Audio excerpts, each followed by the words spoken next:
This is very...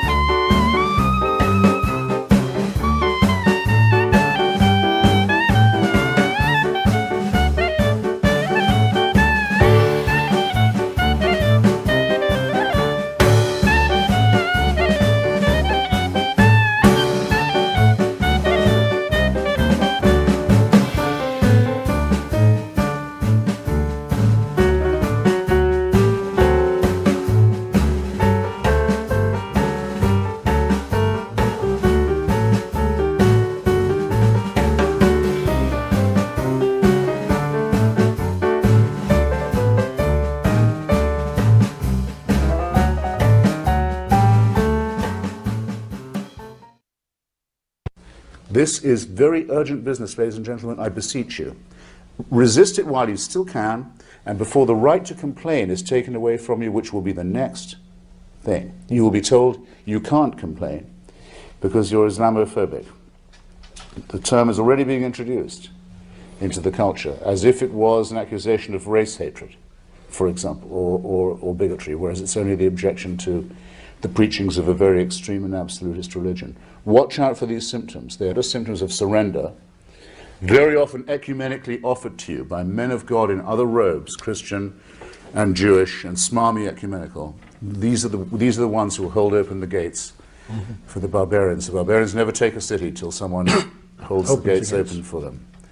And it's your own preachers who will do it for you, and your own multicultural authorities who will do it for you. Resist it while you can.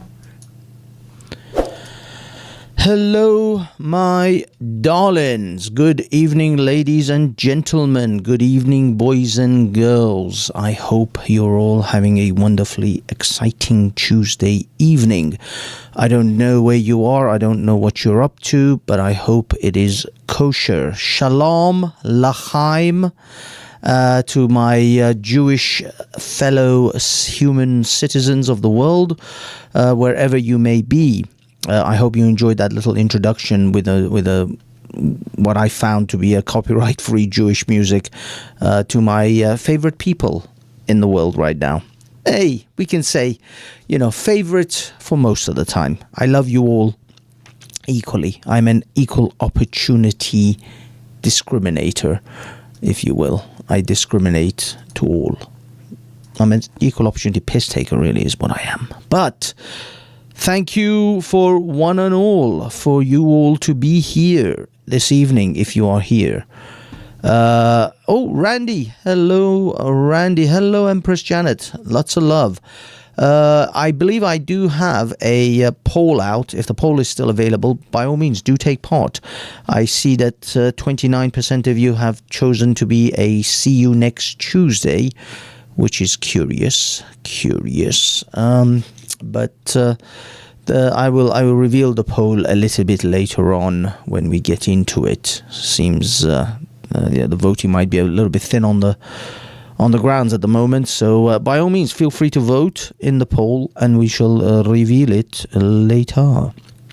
Okay, in the meanwhile this evening, what do we have for you, boys and girls? What do we have, children?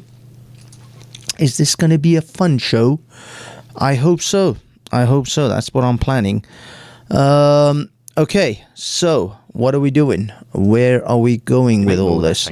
Oh yeah, we are covering what is to come about, that was introduced not solely by this individual, but this individual was the driving force behind it. This is the See You Next Tuesday of Scotland. He is the what the hell do they call him? The First Minister of Scotland.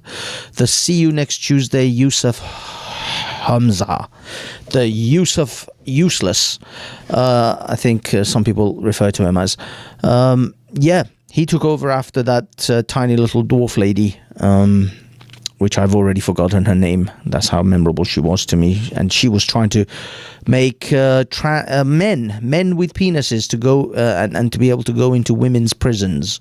She was trying to do that, and she rightly, by the Scottish, well, I don't know if it was the Scottish people, but generally, after all the scandals of money mismanagement came out, she had to resign. And this fine, clearly Scottish gentleman, because you can tell from those pretty little eyes that he is such a proud Scotsman. Clearly he was, a Celtic heritage. This gentleman is now the First Minister of Scotland, and as we all know, Britain actually is essentially governed by foreigners. Ironically, by pretty much all the people of its former colonies. Talk about how the worm has turned. The chickens indeed have come home to roost, and they roost so well, ladies and gentlemen. They are roosting so well. I guess, I don't know. Is this poetic justice? Or is this just, oh my God, what has happened to Britain? And I still like living here. I don't know why I'm still living here, but I like living here. But I'm becoming rapidly skeptical about hanging around. The problem is I have family here that also enjoy living here, or at least for now they still enjoy living here. Let's see how this country goes. If it becomes any more Islamist, then we may have to bid you adieu once more. We left Iran to get away from people like Mr. Hamza Yousaf. Ironically, we actually left the country of Iran to get away from these individuals, and it seems they're taking over here too. English people, Celts of Scotland and Ireland and Welsh, could you please give us a break? Could you kind of make England, Britain, British again? Or, shall we say Scottish, Welsh and Irish and English? That's what I really want. I'm not, when I say British, I don't mean these types of Brits. These are not the British. These are not the British that you're looking for. These are not the Brits that you're looking for. These are certainly not the Brits that I'm looking for. I would rather Britain was... I don't mind. I like the equality of us living here. I just don't want to be run and ruled by these people. These are the kind of people I happily ran away from, or my parents certainly ran away from and got me away from. These kind of people. These are not the ones we want in charge. I'm just putting it out there, people. Just putting it out there. No hate, no, just all love, but just letting you guys know this is not what you want running your show. These people are not here for your benefits. Oh, they're here for your benefits, but they're not here to run the place in your benefit. Anyway, where are we? Yes, thank you, Randy. Nicola Sturgeon, who I consider to be... these people... You see, the problem is you guys have traitors within your own midst who are actively working to destroy the country.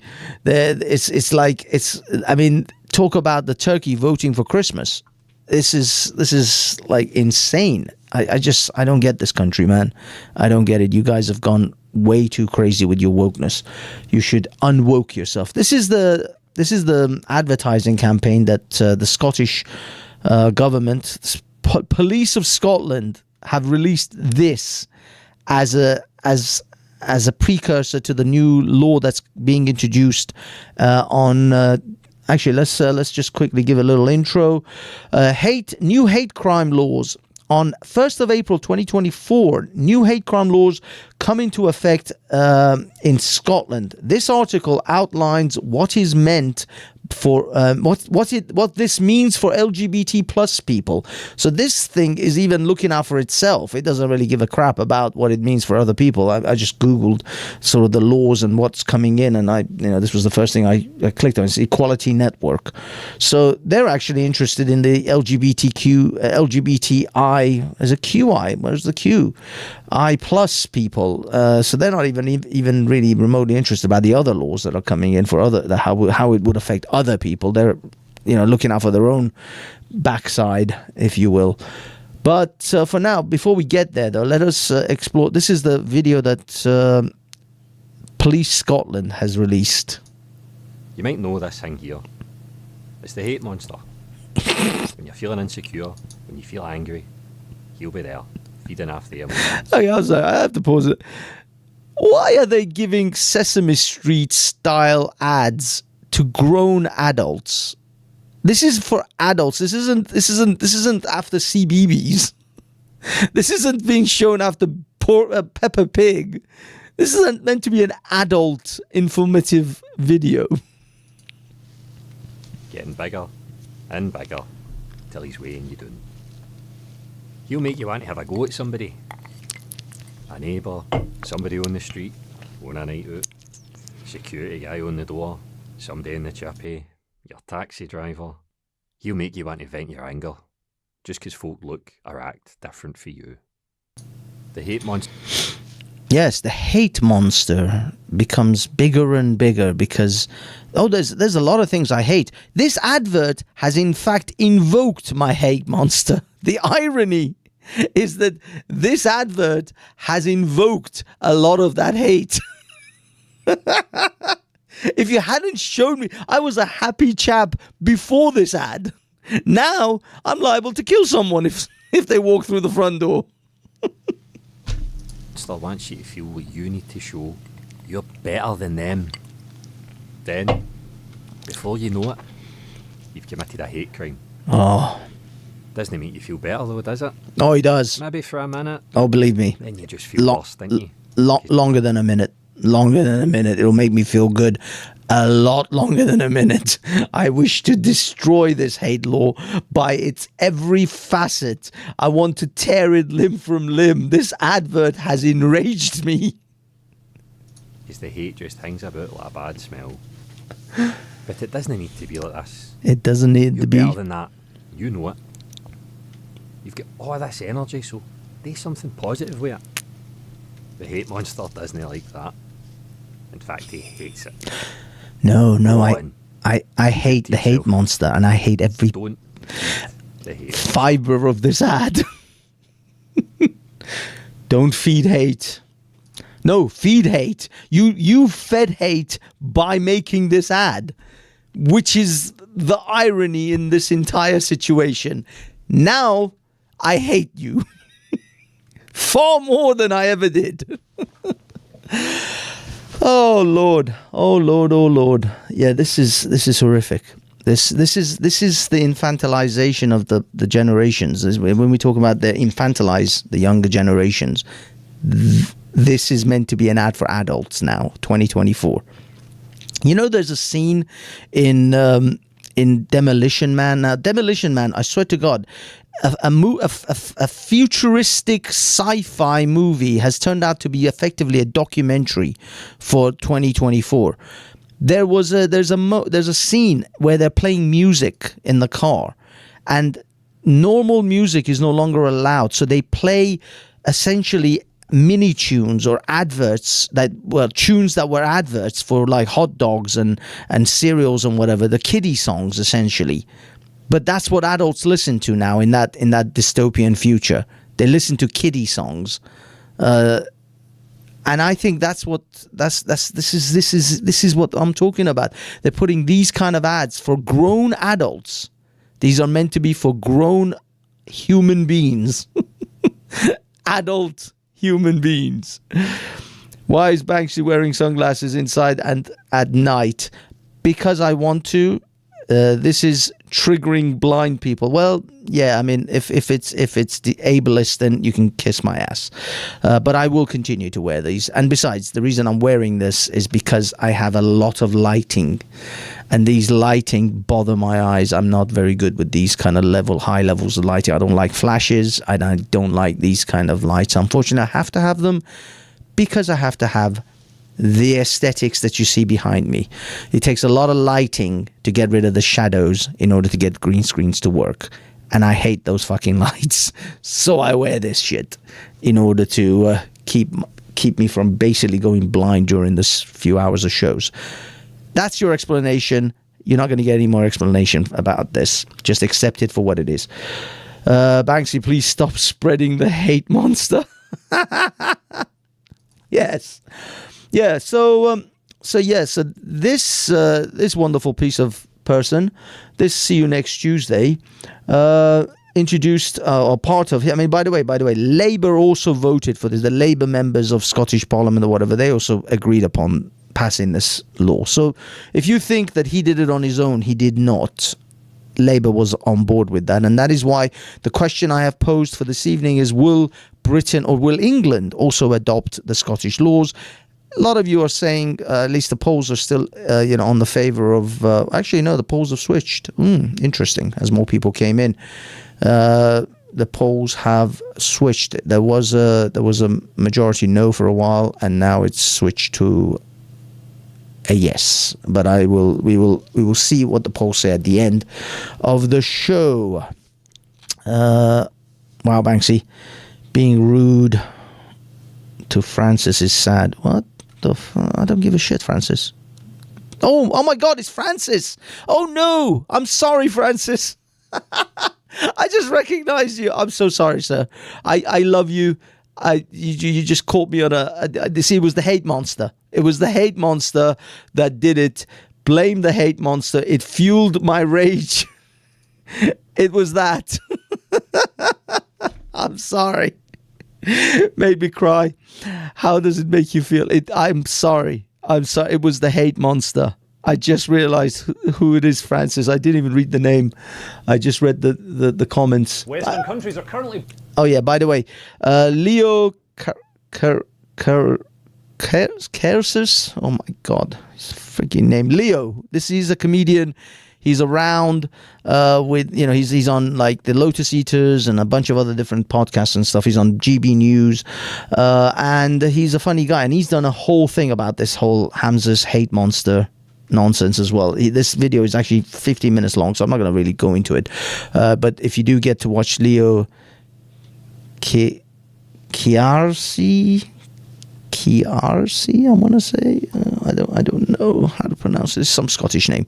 Anyway. Yeah, watch his show as well. Watch this video as well if you get a chance. He's very good. He's really well put together.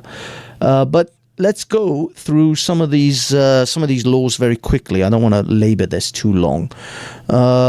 What is a hate crime? Hate crimes are crimes that are motivated by prejudice against someone. I immediately am prejudiced towards this article.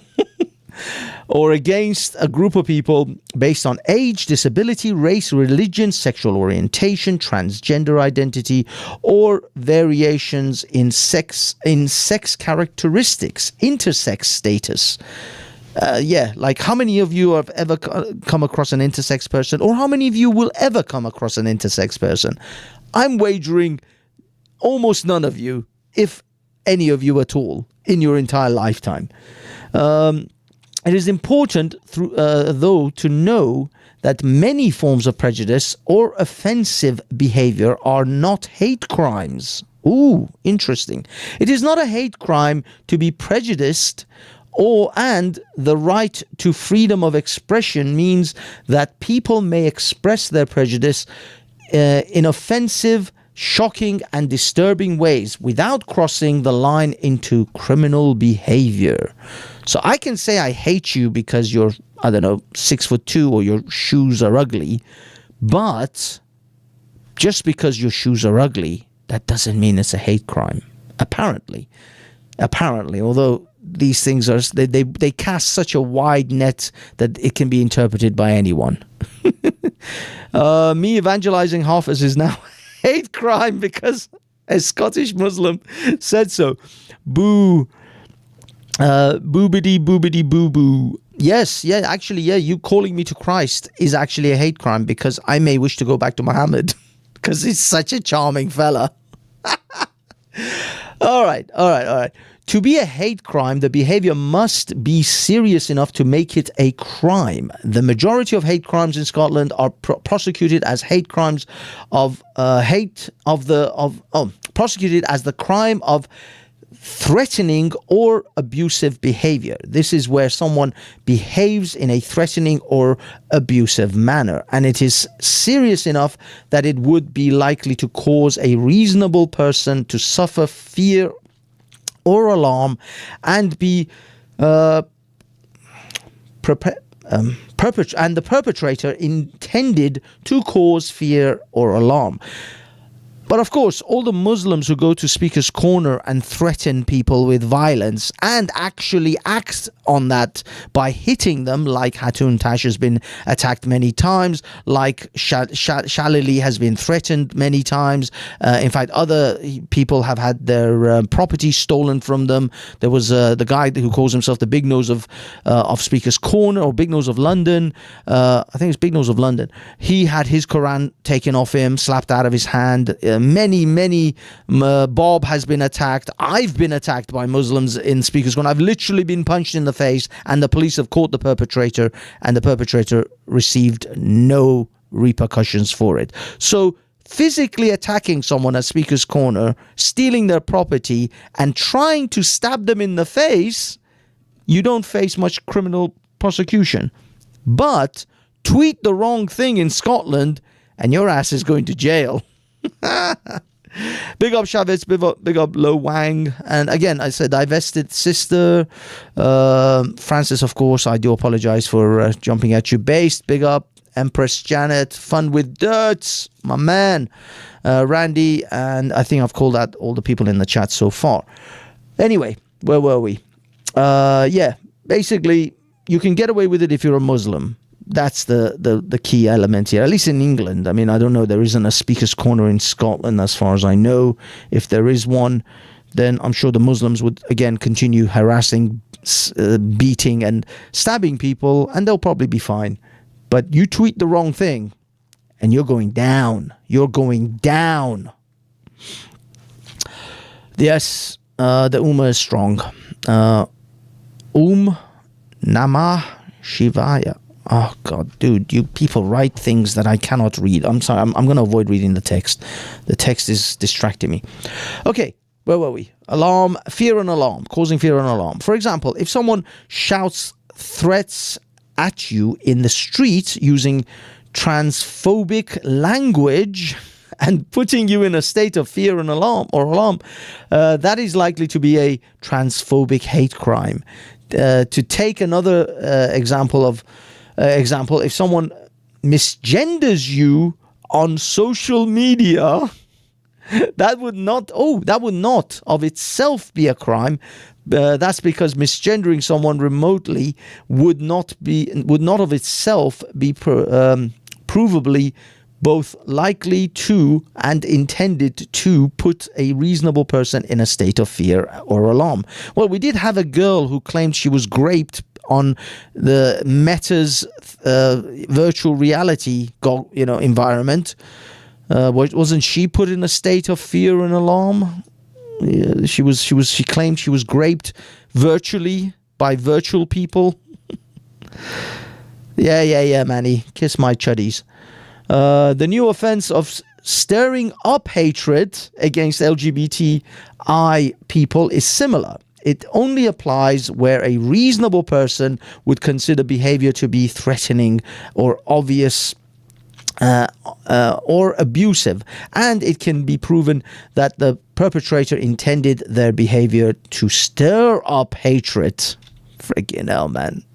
We're all going to jail, people. Let's face it. At some point in the future in Britain, you will all end up in prison. It's going to be like lockdowns. The police will somehow, in some form or fashion, you would have said or done something on social media where you would end up in jail.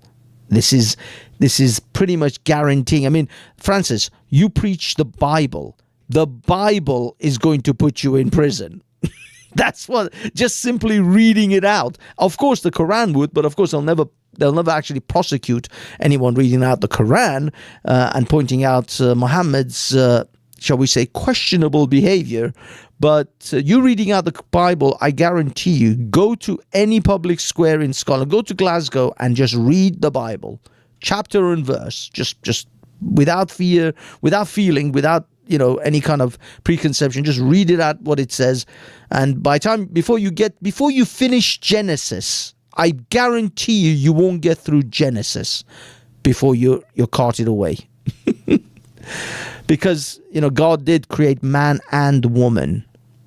He created Adam and Eve, not Adam and Steve. That's why I'm saying you won't get past Genesis. I guarantee you, with this law from April 1st, you won't get past Genesis in Scotland before you're carted off. So, there are more details of what hate crime is in the sections below. Now, I'm not gonna labor this. This is a vastly massive thing. Okay, what can I do if I have experienced hate crime? Oh, and by the way, we all know that none of this is going to be open for abuse, right? No one's gonna lie and try to get, I don't know, their ex-boyfriend in trouble, the neighbor that they hate in trouble, some guy that they don't like in trouble, or some girl, some woman that is a bit of too much of a Karen in the neighborhood or in the streets. No one's ever going to abuse this. We know that, right? People are honest, and people are going to always tell the truth, and no one will ever abuse any of these laws. They are just going to be honest about it, and that is it. Oh, by the way, one part of this law which I haven't actually got to, I should have highlighted this, is that if you say these are not just online. If you say them in your living room, if you say it at a dinner party, you could also be shopped in by your wonderful SS member. Where were we? Experience hate crime. Yeah, you can get confidential support from the LGBT helpline here. The helpline will not pursue you to report the crime to the police. That is your decision. So you can anonymously contact people and then anonymously report it. I'm sure that most of it will be anonymous anyway. You can report a hate crime either as the victim or as a witness in a number of different ways. Awesome. So someone else could be offended on your behalf. You can report it directly to the police. You can report it through a third-party reporting center. Oh, yes, and one of those third-party reporting centers was on a mushroom festival, apparently. Now, quickly, before I read I'm going to read the third one, and then I'm going to introduce you to what I'm drinking this evening. You can report anonymously. Anonymously via Crime Stoppers. Gee, I wonder how often that's not going to be used, because that will never be abused, right? Okay, the drink that I'm enjoying this evening is not my usual single malt, but it is a single malt. It is a recommended whiskey by one of our good friends at oh man, this green screen's not going to work out. It's called Glenmorangie. Glenmorangie. Now, I did buy the 10-year cheaper version because I wasn't sure if I was going to like this one, but I do like it. I like it a lot. It is, in fact, a single malt Scotch whiskey, the original smooth... damn, can't see it. The original smooth, creamy, and... creamy and luscious. Smooth, creamy and luscious with notes of orange, honey, vanilla and peach. Damn. Okay, so if you guys do fancy orange, Glenmorangie, it is very good. I was very pleasantly surprised. So big shout out to Buddha Bing for introducing me to this particular single malt, and I will purchase the 14 years next time. Right now I'm just drinking the 10. 10 is good though. 10 is smooth. Admittedly, the ice has melted a little bit in there because I am a pussy and I always have to down this with a chaser because whiskeys are a little bit too harsh for me usually. Just can't do it. Bit of a bitch. Yes. Okay. Big up Ultra. Big up Ultra Sexy Chocolate. And big up the G Block. Except that piece of shit James Jones. He can go suck a dick. Okay. I hope that wasn't a hate crime in Scotland. Well, it's not going to be introduced until the 1st of April, so I can't say James Jones, go suck a dick. Okay. What does the new hate crime law say? A lot of new hate crime and public order, Scotland Act simply restates hate crime laws that have already been in place for well over a decade, but it also contains some new laws. The part of the act that directly apply to hate crimes targeting LGBTI plus people are the statutory aggravation, which restates a law that has been in place since 2010. So there's a law that's already in place, but they're still adding another law to that same law. Like, this is the problem. They will... I'm going to get into the next phase of this and why they're doing this. Let me just read out one more section. The statutory aggravation. The statutory aggravation is not new to LGBTI plus people. It has been in place since 2010. But they'll still keep legislating more laws, because it's not about the fact that they already have enough laws in order to prosecute anyone that is being deliberately aggressive or rude or harassing an LGBT person. No, it's because they want to narrow the net so that you don't fall, they will eventually catch anyone. That's what it is, and I will explain my theory behind why these legislations are coming in, why Rishi Sunak is bringing legislations in regards to the protesters and protests in the streets in general, because these protest laws, anti-protest laws should I say, are not just going to be used against the Palestinian protesters or any of that shit. No, this goes much deeper. They are paving the ground for other things to come. Anyway, since 2010, the statutory aggravation laws say that when any criminal offence is committed, if part of the motive for the offence was prejudice on certain grounds, then the offence is treated as aggravated by that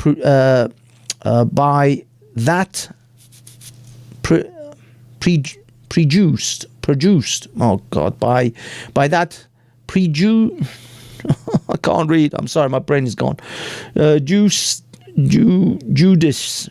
Prejudice. By that prejudice, there you go. That means that it is potentially treated more seriously. This law covers prejudice on certain listed grounds, namely age, disability, race, religion, sexual orientation, transgender identity, and variations in sex characteristics. Sexual orientation is identified in a way that does not include asexuality. Oh, okay, asexuality. I don't, fuck me. This law applies to all criminal offenses so that any offense, for example, threatening or abusive behavior, assault, sexual assault, vandalism, etc., can count as being aggravated in this way. So, yeah, again, catch-all BS. Anyway, this thing is very heavily towards just LGBT rights, but I think this is really, for Hamza's purposes, this is blasphemy against Islam by the back door. That's what this is. Now, this was the part that I think this was the part which is going to be the catch-all section where everybody's going to fall into this one. The stirring up hatred offense. Since 1986, so again, laws already in place, but we're just going to add more laws to this in order to make sure we catch you guys out. Since 1986, there has been an offense of stirring up racial hatred. From 1st of April 2024, a similar offense is being introduced to cover stirring up hatred on grounds of age, disability, religion, sexual orientation, transgender identity, or variations in sex characteristics. The offense of stirring up hatred on one of those grounds on one of those grounds applies where someone behaves in a way that a reasonable person would consider to be threatening or abusive, and they deliberately intend their behavior to stir up hatred. Now, guess who's going to fall under this? Guess who's going to fall under this? Yes, your very own Harry Potter writer, J.K. Rowling, and also our Speaker's Corner regular every once a month, Miss Posey Parker, or Kelly J. Keane, who has been one of the TERFs, now considers herself no longer a feminist. She doesn't count herself as a feminist anymore, even though she would advocate for everything the feminists do advocate. She's still a feminist in every way except personal enunciation that she's not, which is nonsense. She's a feminist through and through. You cut her in half, it literally writes feminist like a fucking Blackpool rock. So this section and the implications of this is going to certainly affect people like her, who's public about her anti-trans people in female spaces, J.K. Rowling, and anyone else who does this. Now, the funny thing is, if you're doing this in a public sphere like what I'm doing now, or Twitter, or any of these social medias, you don't have to commit these crimes in Scotland for them to drag you up to Scotland. So the Scottish police will, if you're in the British Isles, should we say, I mean, I don't think they can touch someone in the United States or France or any other country, but if you're in the British Isles, Scotland, Wales, England and Northern Ireland, I guarantee you they will drag you to Scotland before a Scottish court for this. And I think J.K. Rowling is definitely going to get pulled up on this. I mean, there are literally people that despise her are just cheering and gleeful for April 1st to roll around. Now, the reason that is a risky topic. The reason I've kind of started with this is my main thesis here is that this is paving the way for what is to come. And what is to come is essentially a single global order. And they need to make sure that they have all the prerequisite laws in place to be able to arrest you the minute you complain about what is to come. Eat the bugs. You shall own nothing and be happy. All of these things. And now I guarantee you are going to see similar laws to this come into effect in Canada, which they're already, introducing a lot of this. The new constitutional amendments in Ireland, where do you think that's going? And many, many other countries. Now, I think a country like the United States is going to be a tricky one because of their incredibly solid constitution. I think that will be one of the last bastions of freedoms in the world before it will finally fall, and I think it will fall in a sort of more of a systemic collapse of the entire nation, where it will be fragmented into its 50 states, where they will become state countries essentially. Every state will essentially declare autonomy to itself and separate itself from the federal system. Something like that. And then you'll have the Kingdom of Texas, the Kingdom of Florida, the Kingdom of California. It'll become like kingdom cities, city kingdoms, like the old Spartans and Athenians of Greece. I think that's where America is going to end up fracturing. But that will be the final sort of stages. The dystopian societies that I envision for the rest of us in Europe is going to come long before America falls. And that is. These are the paves. These are the way that they're paving the path for it. The laws are going to be used in order to stop you from complaining. Remember what our dear friend Christopher Hitchens said? Let me bring it sort of in the middle here so you guys can see again. I played this at the beginning of the stream for those of you who are late. Of surrender. Very often ecumenically offered to you by men of God in other robes, Christian and Jewish and smarmy ecumenical. These are the ones who will hold open the gates for the barbarians. The barbarians never take a city till someone holds the gates open for them. And it's your own preachers who will do it for you, and your own multicultural authorities who will do it for you. Resist it while you can. Be told you can't complain because you're next thing. You will be told you can't complain because you're Islamophobic.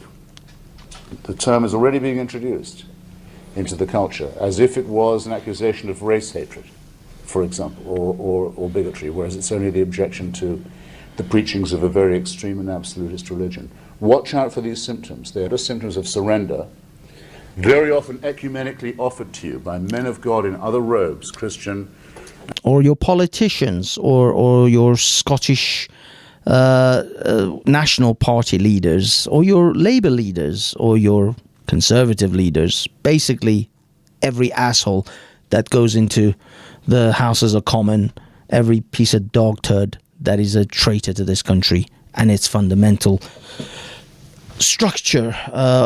It is what it is, man. It is what it is. You guys keep voting and they'll just keep getting elected. Let's see what happens this next election cycle. I guarantee you more of these assholes will be in the Houses of Commons come 2025, and they will continue to push these agendas.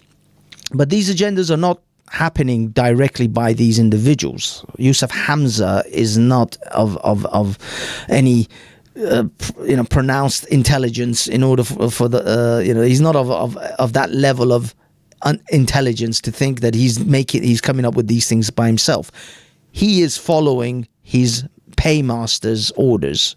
He is following his betters' orders, which they meet up once a year in Davos. Go check that out. I love this whiskey. I love this whiskey, although I'm drinking on a Tuesday night, which isn't particularly good, but I do love this whiskey. Okay, the next thing I want to cover, and I have already overshot this. I'm at 45 minutes. I'm 42 minutes in. Okay, we got maybe an hour.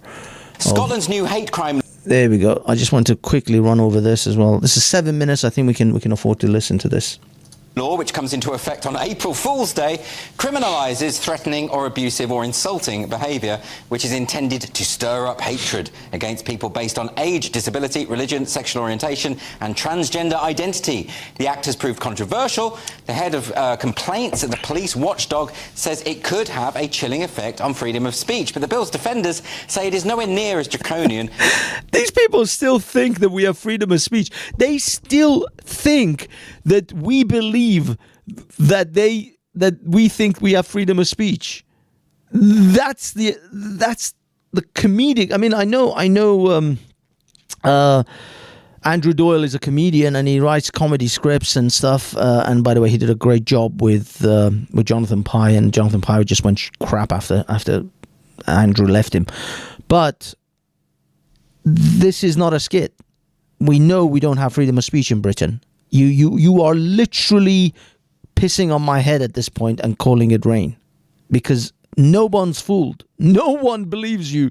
No one believes any of these bullshit institutions that say it could have a chilling effect on freedom of speech. What freedom of speech? That was fucking sold decades ago. Go look at Tony Blair's laws that he introduced. You guys just fucking, in the House of Commons, they passed the internet safety fucking law, which is going to regulate, it's going to bring Ofcom to regulate internet social media. You think we have freedom of speech? We have no freedom of speech. There is no freedom of speech in Britain. That was lost years ago. You are taking the piss when you say those words. As is being suggested, protecting people from hate is long overdue. So joining me to discuss this, the Alba MP for Kirkcaldy, Neil Hanvey. Welcome to the show, Neil. Now, Hamza Yusuf has come out and said there's been a lot of disinformation about this. People are overreacting. This bill is absolutely fine. Is he right?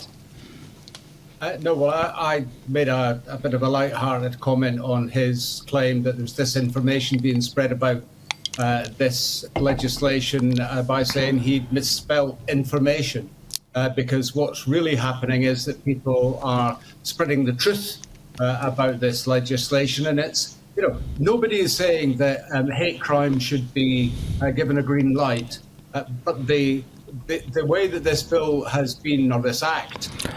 By the way, I know you guys are savvy enough to notice the sort of even amongst these so-called. But by the way, I consider GB News to be a controlled opposition. They're not really opposition, but even amongst these so-called oppositions to these sort of Yusuf Hamza types or the authoritarian types, they still use their terms. Hate crimes. It's just crimes. You commit a crime, or you don't. Hate crime was introduced to give an extra level of severity over a crime. Well, it's just crime. That's where they brought in hate speech. You see the illegal speech, because they can't call it illegal speech. If they say this speech is illegal, then that has a bad connotation. That goes to good old 1940s Germany kind of connotations and Mao and Stalin kind of connotations. So they don't want to go there. That's why they didn't call it illegal speech. They can't make speech illegal, but you can have hate speech, which is a crime, which is then illegal. So this is how this is the language police. This is the language game that they play with you.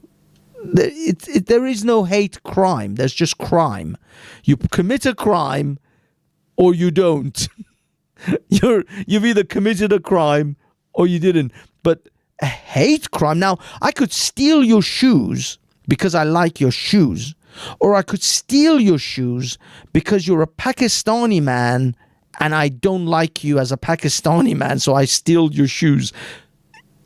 That would make it a hate crime. That's how they would change it suddenly. Stealing is still a crime. Of course, it all depends on if you're calling the Metropolitan Police and if it's under £100, because they won't even come out for that. Anything less than £100. But if we, back in the old days, like the biblical era where thou shalt not steal was still a thing. Those periods, yes, you were just stealing. You weren't hate criming. You weren't hate stealing. It was just stealing.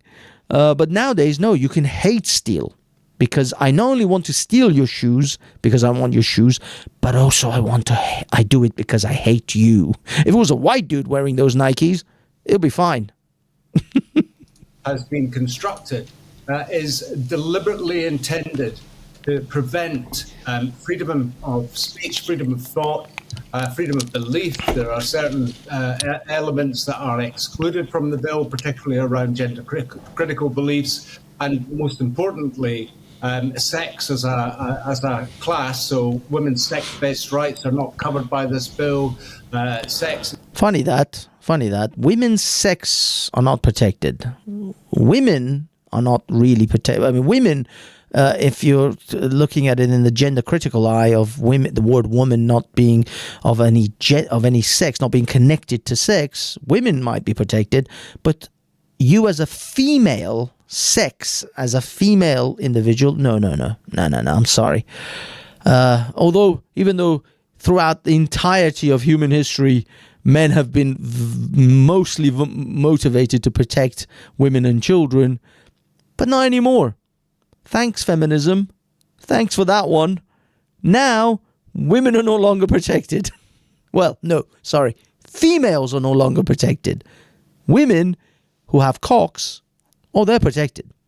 The bill is silent on the definition of sex, and therefore same-sex attraction is effectively meaningless. And it really has a chilling effect on political discourse. And I'm very concerned about it. The official line is, there's nothing to see here, but actually there's a huge amount of concern about this legislation for all of the reasons that I've just covered. Well, we've invited the SNP onto the show. They haven't got back to us yet, so fingers crossed for next week. But I would like to ask them, and so I'll just ask you instead. Can you give me an example of a crime or an incident that would be covered by this legislation that isn't already covered by existing criminal law? Well, I mean, all of the standard hate crime offences that we would ordinarily expect, inciting racial hatred, inciting hatred against any religious minority, all of that already exists. What the Scottish Government has done is they've reinterpreted the protected characteristics within the Equality Act, and so instead of it being a gender reassignment, they called it gender identity, which is not a protected characteristic in law.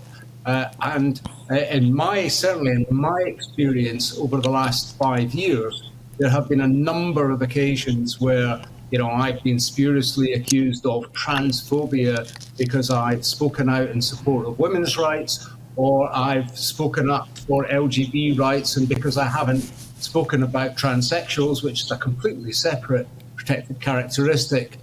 Again, I've been accused of all kinds of terrible things. And what this legislation does is it emboldens those queer theory radicals, those people who are intent on promoting queer theory, and that includes the Scottish Government, to stamp down on those of us who are in touch with material reality and feel that our sex-based rights contained in the Equality Act are directly under threat because of this legislation.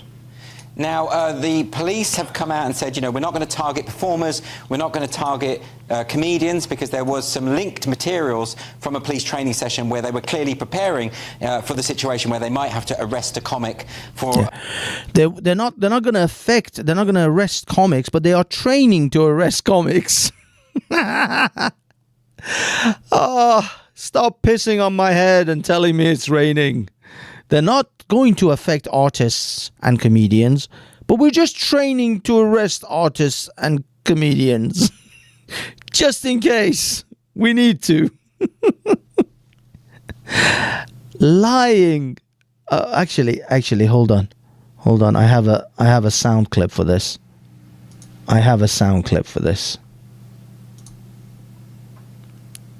Fucking liar!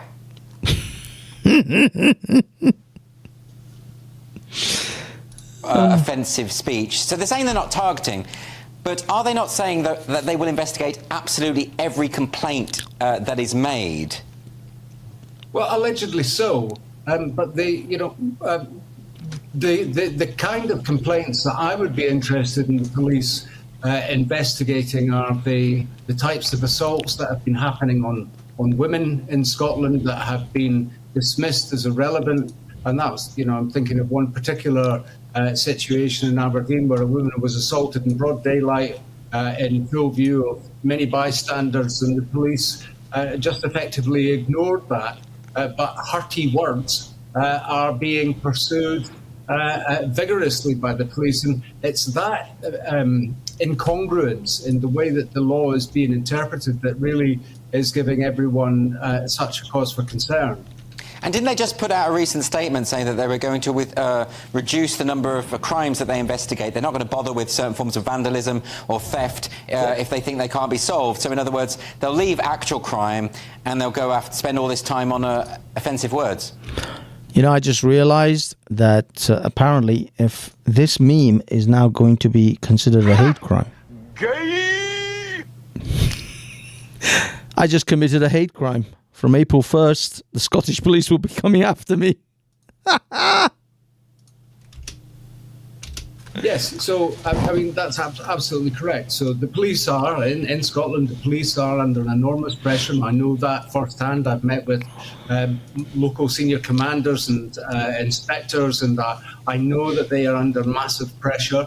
But they are now being instructed that they have to investigate these types of non-crime hate incidents. I know that that's been something that's been remedied down south because there was a rash of police activity around those types of non-crime events. But there's no such protection or prevention of those kinds of events being investigated and the individual being placed on some form of register or list, which could impact on their employment, their future employment, their general livelihood. And the most important thing is, even if there is no crime, and even if nothing comes of the charges that are brought, the process of being investigated, of having to go through a criminal trial, of having to defend yourself.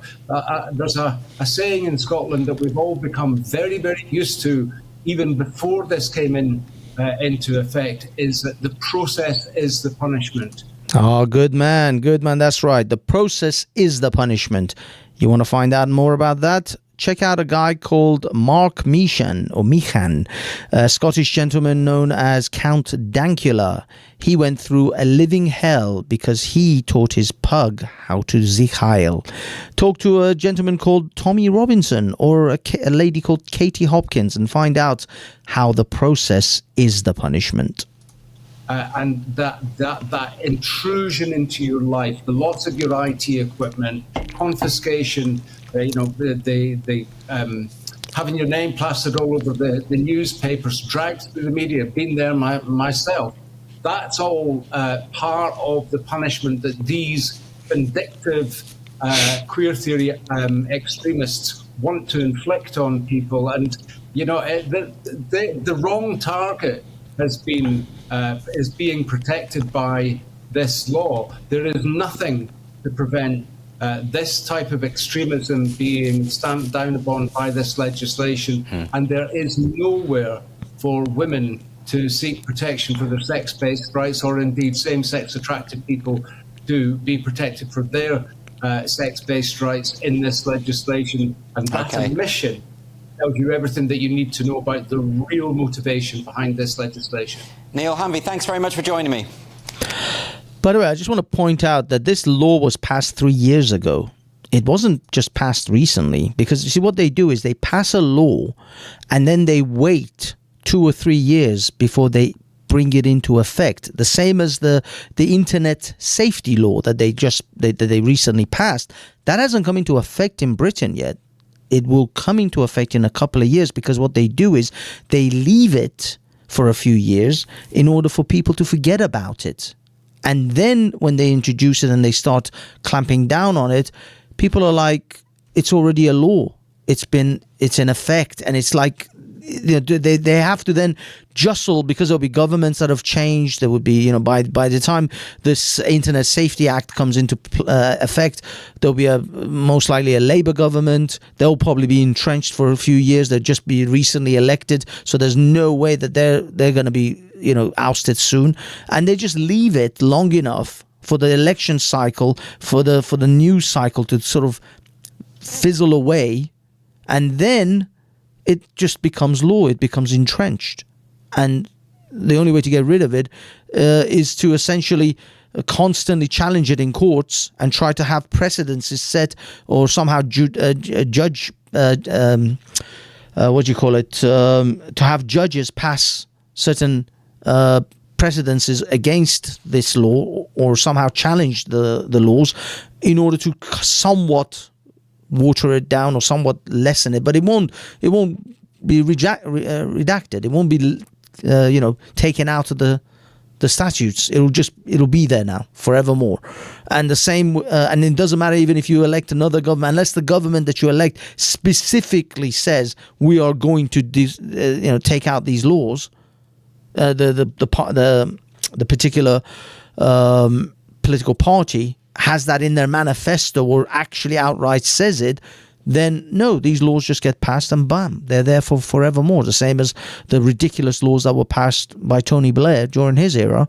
They didn't come into effect at the time they were passed. They always come into effect a few years later, when you have forgotten all about it and it's gone through the news cycle. The news cycle has kind of forgotten about it, so it's no longer a thing in your face.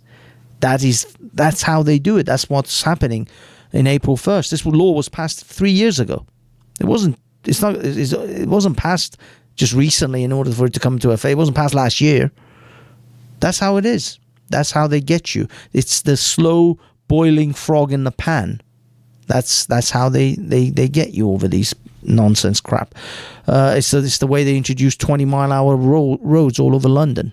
They just introduced them one road at a time. It wasn't like, I remember like 5-6 years ago, there was one little, half a mile stretch over in a tunnel where they introduced 20 miles. And I was like, this is bullshit, man. But I was like, fuck it, it's only this little tunnel bit. I'll just, go through it, and then I'm fine on the other side. Now, that entire stretch of the embankment is 20 miles an hour. Not just that little tunnel. The entire fucking embankment with their bullshit superhighway bicycle lanes, which no fucking cyclist uses. They're still in front of me in my fucking lane. Anyway, less about that. Don't get me started.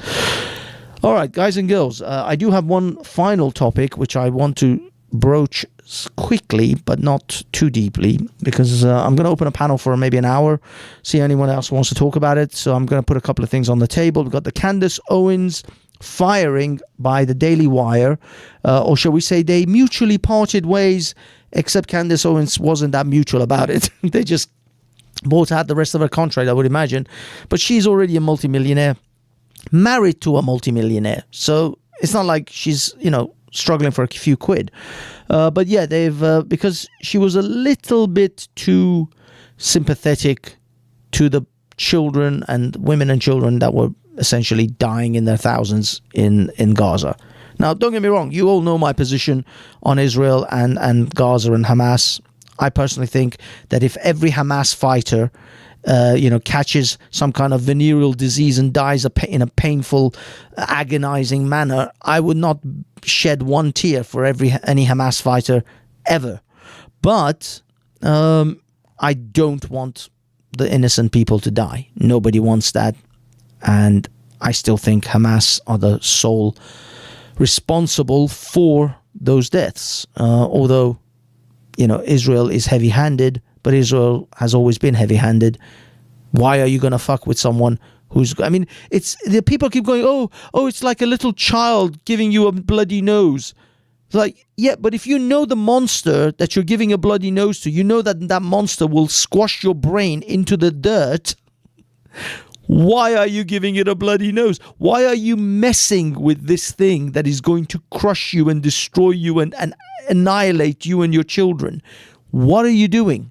What kind of an idiot are you to keep doing it? It's not like this is the first time. People talk about like this situation like this was the first time Hamas did some fucking atrocity against Israel, and Israel absolutely owned them and kicked their ass all over the place. No, Israel has crushed you and killed your women and children many times before, and you morons keep doing what you're doing. They said the definition of insanity is doing the same thing expecting a different result. Doing the same thing over and over again, expecting a different result. What is Hamas expecting out of this? And the most insane bullshit is that those who support the Palestinians don't seem to want to acknowledge this. They don't seem to want to acknowledge that the assholes that keep attacking Israel are really the ones who should stop. They should stop attacking the person that is going to smash your face into the floor. Stop it. And it looks like these idiots won't learn, especially when they talk about they're going to do an October 7th 100 times. Well, if you're going to... But the thing is, you see, Israel isn't going to let you do it 100 times. One shot, you got one shot, and now you're going to get fucked in the ass. And I hope they crush you. I hope they totally decimate any element of Hamas and anyone who would consider in their wildest fucking drunken stupor of a dream to do something like that to Israel again.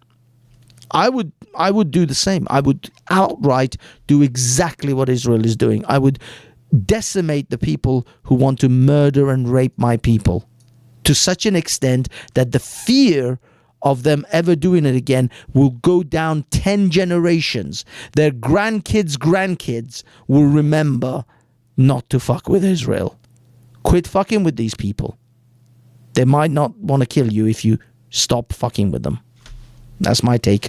Anyway, Candace Owens, she did get shit-canned by Daily Wire because she wasn't completely pro-Israel.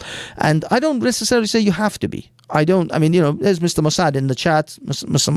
I love him. He's a great man, very intelligent. I respect him as an elder who has experience and wisdom in life. But I'm not always a Israeli supporter. I'm not all Israel. Israel is a country with flaws, just like anyone else, and they have politicians who are assholes, who make mistakes, who make wrong calls, just like anyone else. And there are times that you have to call them out on that bullshit.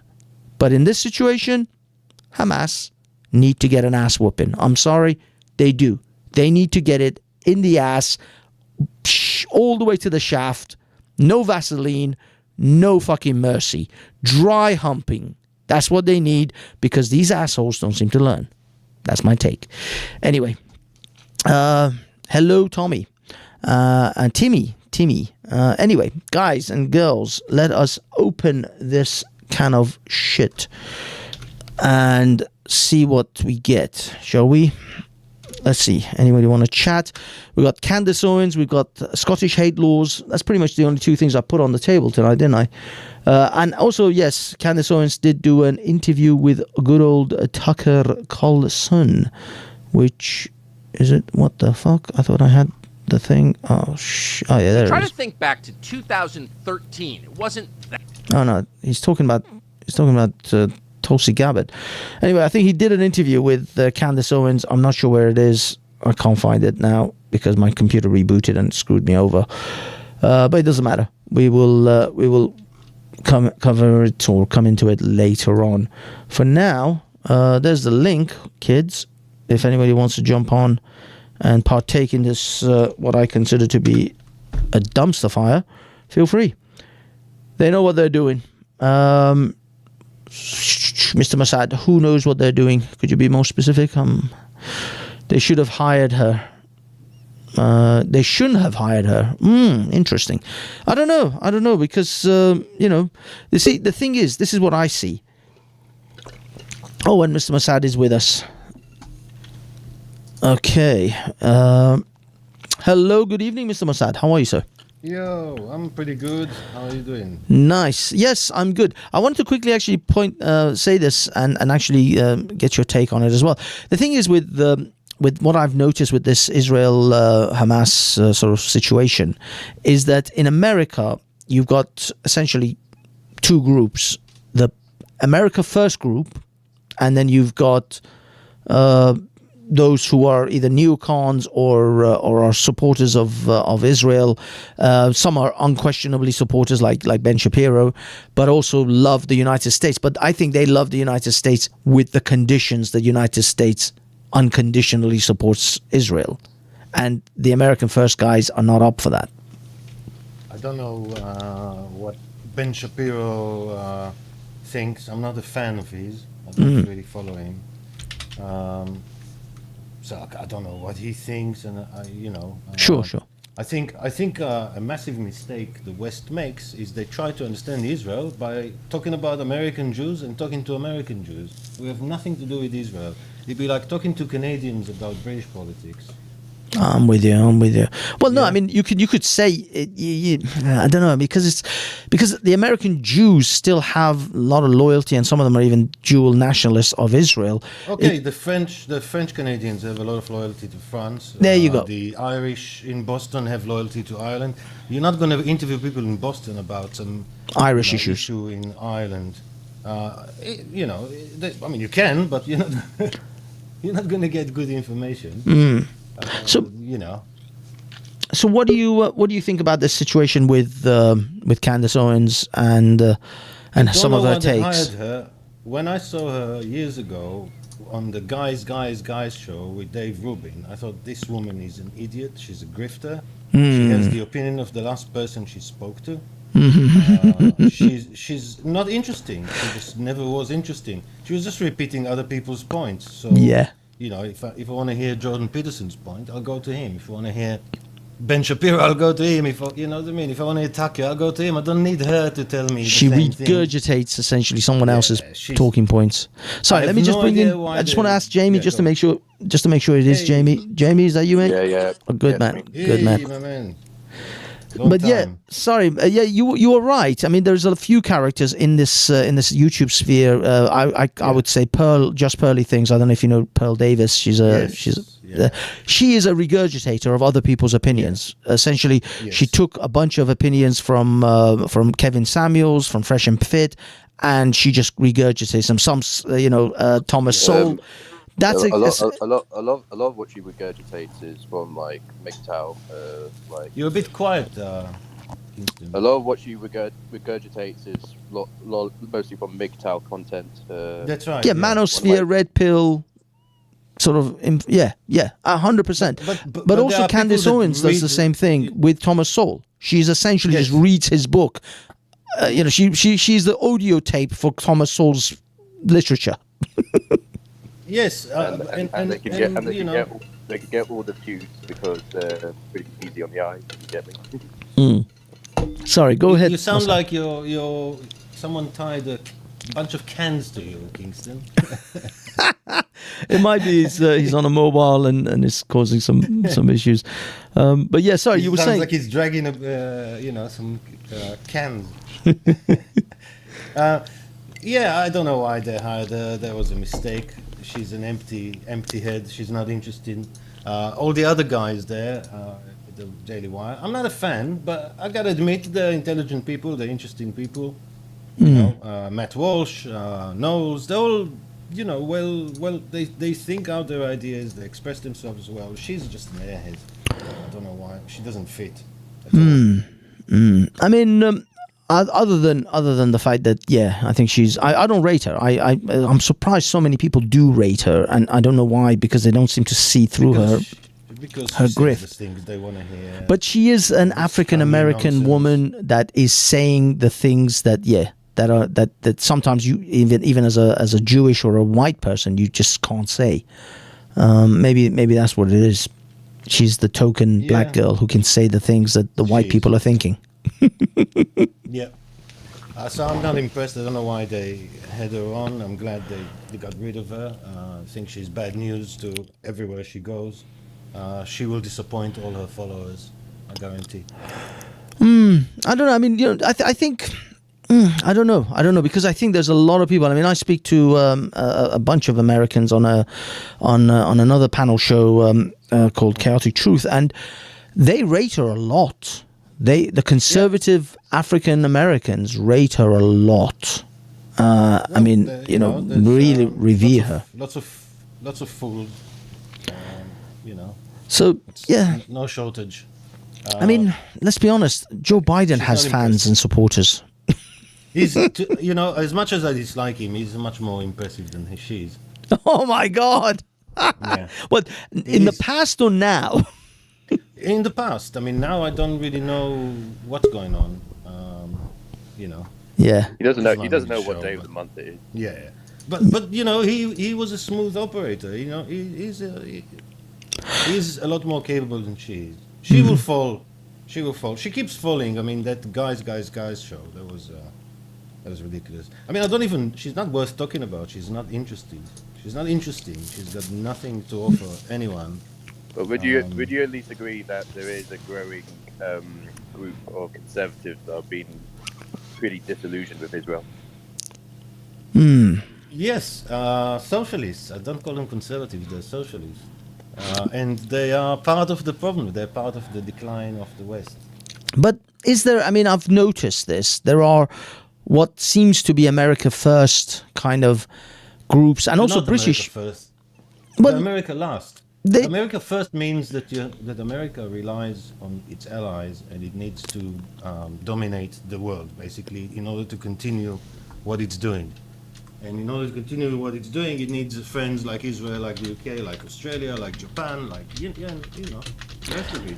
America First means having to keep your allies on your side. yes and no, because the thing is that if you have allies that are detrimental to your society and your civilization, I mean, let's say,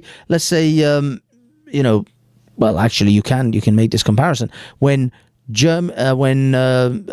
Italy and even Japan allied themselves with the 1940s Germany, that wasn't really a good call. That was detrimental to their society. They continue supporting of that ally was not beneficial to themselves. Yeah, some historians say that. I'm saying it's not always your allies. The people you ally yourself with are good for you. Sometimes they're terrible, and you should know when to cut those allies off. Israel is the best ally America has. So there isn't a better ally. The only country that likes America more than Israel is Poland, but Poland is useless. Really?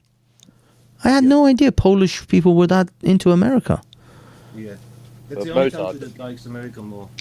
So America doesn't have a better ally, and one of the tricks to destroy America is to cause friction between America and its allies. So it's like they're falling for the most basic trap. But can you acknowledge that it seems a bit weird that you've got American Jews who are citizens of the United States but also citizens of Israel? Very few. Most American Jews are not citizens of Israel.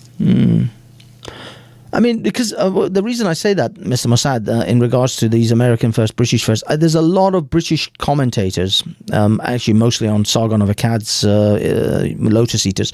They don't want to outright say that they're against Israel, because I don't think they're outright against Israel, but they don't want Britain to be involved in Israel's troubles and funding of Israel's issues. Britain is not funding Israel's issues, it never has. So I don't know what they're talking about. No, I mean, doesn't Britain give There's any? no money going. There's no money from it. Not in arms, not in finances. Not one penny. Nothing. I thought Britain had a. And you buy stuff from us. No, absolutely not. It's nonsense. Why would the UK give Israel money? You give India money, you give Pakistan money, you give all your enemies Exactly. money, but not Israel. You don't give your friends money, you give your Well, that's the thing. That's why I thought. I'm sure that Britain funds Israel in some form or fashion. You don't give your friends money. So you don't give Israel money. You only give your enemies money. It's a weird policy you have. Israel doesn't need your money. I mean, Israeli economy is ahead of the Well, UK. I mean, that is coming also to us another for thing money. as well. That Israel's very strong, has a very strong economy anyway. I mean, you would think they don't really need aid, but they do need allies in the sense of the global trade and all of that stuff, which is the fairly. UK needs allies. The UK needs allies. I mean, Absolutely, that's what I mean. We all need. The UK army is smaller than the Israeli army. Seriously? Yes. Yeah. But do we have I mean, is this just the army? But we have like so many different facets of the military, like Air Force, Navy. Including, Yeah, even the Navy is heavily under manned. Israeli Navy is very small, so no, you don't bypass your Navy. But the economy is overtaking the UK. Oh, microphone. I moved the microphone. Yeah, that's much better. Sorry, you're coming closer. I actually want to bring in Mr. Francis. Good evening, Mr. Francis. Yes. How are you, sir? Good evening, and God bless you, heathens. Oh, sorry, I mean, people. May Darwin be with you. Oof, no. Right. I got to put in my 2 cents over here, brother. Sure. Alhamdulillah, I've got to put my 2 cents here. So, Mashallah. Yes, mashallah, brother. So, brother, issue is this Candy Cane. I mean, Candace Owens. She has taken upon herself to use Christianity as a religion and involve the politics into it. And then what she's doing is that she has taken upon herself that she's going to bash everyone, like supposedly Rabbi Shmuley, right? So on the Twitter, crisis, yeah, exactly, crisis king, and then she just everyone's like posting that people are saying this is anti-Semitic. It's just one religion against the other. But the issue by the way, is that, no Jew said that it's anti-Semitic. Where did that come from? Because From Christians. Yeah, I think that came from the very from that sort of like a Ben Shapiro's idea about he didn't say it was it wasn't him. It wasn't him. It's Christians that decided it's anti-Semitic. Yeah. Normally when you say something is anti-Semitic, it's Christians who say it. It's not Jews. Yeah, Interesting. but the thing is, like, I'm a Christian, the Mossad, so I would say, like, obviously, if I say Christ is King, I say in the context where I know the context I'm trying to say into. I'm not trying to be a Jew-phobic, or I'm not trying to be Islamophobic. No, listen, or I'm trying, there's no exactly. Problem. It's like, but you know what they're trying to do? They're trying to hide the expression. Allah, exactly. Allah Akbar, Allah Akbar. Yeah. So the thing is, like, God is great. It doesn't mean exactly. It's not the terrorist's goal. You could say Allah Akbar. Because the thing is, if you see a nice car or if there's a big wave in the sea, you could say Allah Akbar. It doesn't mean anything to do with terrorism. They've turned it into terrorism. But it has like a deeper connotation. Like they will say Allah Akbar at Speaker's Corner, right? So they will say it because to shut the other argument up. But if I say Christ is King, I wouldn't say to shut the argument up. I would say in order to be respectful and in order to declare my faith in the perspective. I wouldn't say to bash other people, right? You know what I mean? What exactly. Yeah, I don't interfere with people's religion. Exactly, but with the Muslims, the Muslims have the issue, don't they? Like if I say something about Christianity, they will say no, but we think this. They have to interject everything that we say. You know what I mean? Like if someone is trying to listen to me and I say to Hafiz, Hafiz, I love this man. He's an awesome guy. Like I just like the way he comes across. But when he goes online, he abuses, so I do not like him. No, that's him, right? that is what Hafiz is. So, but I still like him as a person, and I enjoy talking to him. But the thing is, even I can say that about a Muslim too. But sadly, even in the Christianity, some people, and even in Judaism, some people, what they've taken is if somebody does not agree with them fully, that means that you are just to be bound. You're an outcast. I do not believe in that. I do not respect such people myself. In all honesty, you know what I mean. I think about 2 weeks ago, I saw Uncle Omar harassing this Indian Christian with a gherkin. With oh yeah, Shalini. Oh yeah. Oh the Shalini. Yeah. What was he saying? So he was saying about like the cucumber thing, isn't it? Oh, I see. Yeah. He was being suggestive. He's using it like a Yes. Yeah. See, there's lots of misconceptions in the West that I try. It doesn't work, but at least I try to illuminate. For example, Judaism is not like Christianity or Islam. It's not a religion. It's not a religion. Okay? What makes you say that? Because it's not. Jews are Jews regardless of their beliefs. I'm an atheist. Right. I'm a Jew. So you mean you. ethnically, right? You're bringing ethnicity into it, right? If that's your interpretation of it, we don't think of it like this. But We don't have ethnicity and religion. It's the same thing. Right. Okay. About The problem is. Let me just finish, Kingston. But you have to turn your mic up because it's hard to hear you. But the other thing is, what happens is that Islam and so is Christianity are missionary religions. They want to dominate the world. Now, Christianity is more polite about it. Islam is more aggressive about it. Judaism is not a religion. It doesn't want to dominate the world. It doesn't want to expand. It doesn't want anything because it's a family. You see what I mean? So I'll have to disagree with you there. I'll have to disagree with you completely. I don't care. That's fine. That's fine. That's fine. That's fine. You don't have to care. Yeah, that's what I'm saying. You don't have to care. Why do you disagree, Francis? In what sense? It's just the way it is. We don't convert anyone. Try to convert to Judaism. We make it difficult for you. If you try to convert to Islam, it's 2 minutes. Yeah, Judaism, Shahada. 2 years. But he is don't right. want you. He is right in that sense, Francis, that he is that Judaism is not a sort of what's it called? An evangelist type of a religion. They don't really recruiting. It's not even a religion. No, but it is a religion, isn't it? Like you're following a faith into something in order to be closer to God. So, what do you mean? No, I've read the Old Testament. What are you talking about? No, I'm not following a religion. Okay, you're not following a religion, but you're ethnically a Jew, then, right? More than half the Jews don't follow the religion. Yeah, I know, but the thing is, it has no. But the thing is, Mr. Mossad, from a perspective of an outsider, we categorize. You want to understand it? Yeah, stop categorizing things that don't fit into your category. No, but then I'll say back to you, Mossad.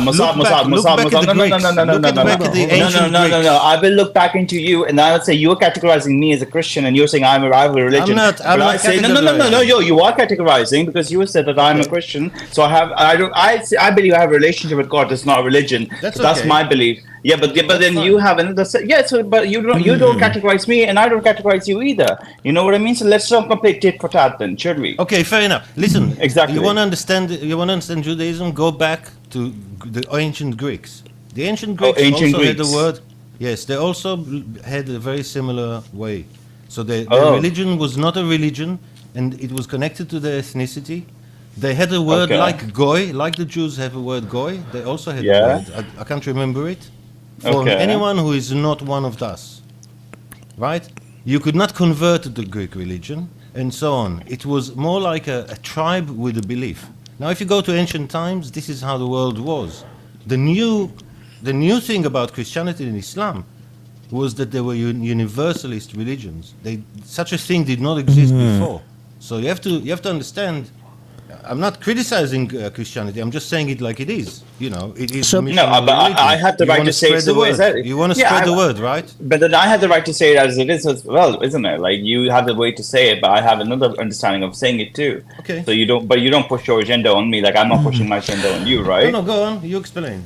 Exactly. Yeah, I think, Your Mr. turn. Francis, let me see. This is my interpretation in my brain. Okay, so I'm just going to Go just tell for you it. guys how this translates in my head. What I think that Mossad is saying in regards to the way Judaism operates is there is a tribe of people, there's a family of Yes. people, and they behave and conduct themselves in certain ways. Now, this applies to their tribe and their people. Now, you can adopt their way of behavior. You can eat the way they eat, or pray the way they pray, but you will never be one of them because you're not of their family, you're not of their tribe. You will exactly. always be an outsider, even though you're behaving the way they are behaving. No, it's not true either. So Oh, that's not true either. No, because if you want to convert to Judaism, you can, but you have Okay. to prove yourself. So it's Oh. like joining a club. Right. Thanks So for that. it's not like you convert to Judaism. You're joining a club. Yeah, It's a but if you're different thing. joining a club, then that club is open to everyone, and so you just need to apply, and you so need to- it's you not a need to family anymore, convince- is it? A club is not a family. A club is a club. So is it a family or is it a club? It's none That's what I'm of those saying. things. You're trying to. Oh, you keep okay, trying so to- But So it's it's not- not- give me so a we can- chance. Give me a Okay. chance. No, you're but trying to- because you're trying to contextualize categorize- everything. okay, You're let him trying let to him let him categorize- You're explain. trying to categorize things from a Western eye, and Oh, unless you right, give but- it up, and try to either look at the European past or at the Middle Eastern past, you will never understand it, and you will never understand Islam because you keep talking about Islam, but what you're dealing with is a tribal culture. So Okay, excuse me, Mossad, but let me interject Islam here. in, First of all, Islam in no, no, no. Bethlehem is No, no, different no. to Islam in Saudi or No. First of all, me. let me interject here, Mossad. I'm an ex-Muslim, right? So, Okay, first, I know Islam, and I know the Islam in Pakistan. I know Islam in Iran. I know Islam in Saudi Arabia. So I know what I'm talking about when I talk about Islam. So let's not make that assumption on me, first of all. But No, secondly, I'm not making any assumption. But Go no, ahead. and then especially you make an assumption as well, like my Western idea. My idea is from both East and West because I grew up in East. Use your Eastern eye. Use your Eastern eye. Oh, my Eastern eye. Right. Okay. Okay, let's go because Yeah, I mean, don't first be, of all, don't be like that. I'm being serious. I know, think but that this Mr. is a Mr. massive Mossad- mistake that the West makes. I know, but Mr. Massive. Mossad, you see, this is where the line where things get a bit blurry for me because you keep referring to the Greeks and then you say use your Eastern eye. Greeks are defined as being Westerners. That is their core definition. The Greeks, I'm giving you the Greeks because that's the nearest thing you To the you're Western- familiar with. Yeah, it's somewhere in the middle. So Yeah, the but- Greeks, the ancient Greeks, were a lot like the Middle Easterns. But the thing is, Right, me they're a and lot Francis like are both actually Middle Easterns or actually Easterners. I know, but I'm also from the Middle East. but I have Exactly. to say Are you? that There's literally everyone here is not from the Middle East or East. None of us are from Europe. Baghdad. I'm Baghdadi, my man. Oh My no. family is from Baghdad. There you go. But what I mean is, I'm we're sorry all, for you. We're all from the east of the world, and yet we're okay. Fair enough. I agree that I've grown up in Britain, so I've adopted a Western analytical listen, way of looking at the world. Give me a chance. When I'm saying this, I'm not talking about you personally. I have no idea. I mean, Francis, I've never met you, so I have no idea how you think. I'm just saying the way I see the way the West as in general Analyzes interpreting Judaism. events in the Judaism and Islam and events in the Middle East. I think they misunderstand what is going on, and I would say the British during the colonial time were closer to understanding it than they are now. Interesting. Okay. So you believe that if at those times the British understood it more because they were there, so they sort of try to understand their perspectives and ideas and their cultures. But the thing is, Mm-hmm. even in Judaism, you do realize not all cultures are the same, right? No, of course not. No. So if someone is looking as a colonizer, someone is looking into someone's culture, and they're seeing the discrepancies and the inherent evil or disgust in someone's culture, they are gonna denigrate and they are gonna try changing it, right? That's the mentality of some people, basically. Some people, it depends. I mean, Yeah. there were a lot of people who were just fascinated with the cultures that they discovered. Yes. There's a guy I know that, well, he's dead, but I know of him, that Oh, okay. went to Africa and documented all the music. I mean, thanks to him, we know music that doesn't exist anymore, that used to exist in Africa. Okay. So rather than teach them his music, he actually was going around learning their music. So they, Yeah. there's. But yeah, I agree that the obviously the colonizers. I'm not saying they were, I'm not trying to give them a positive spin. I'm just saying because they just understood it better. If you read writings from the British 100 years ago, they seem to get the Middle East a bit better than they do now. They seem to be very Yeah. naive today.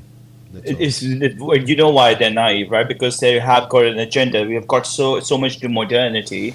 That's why I even see that, because when I speak to younger generation, they wouldn't have any idea about the eastern side of the culture. They wouldn't have the understanding of how feminism or like Hafiz was agree with me. Like, we see people in Iran, we only see one side of the Iran because the Western idea sees that Islamization, but then they do not see in Iran there are people who are in college and universities who are smoking, drinking, and doing whatever and clubbing, right?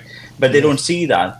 So because they have got they've got a Western eye. So Hafiz has grown up. I have grown up in that way, where we have seen these things, but the Western are shown one thing, and then they have taken on upon themselves as saviors. So the West has got a savior complex in the way that they have to see that they have to save the East, right? But they don't see why. Like they see one angle. They're very linear. They look down on. They look down on us. They look down on but this is modernity, isn't it? This is the young people savior complex, right?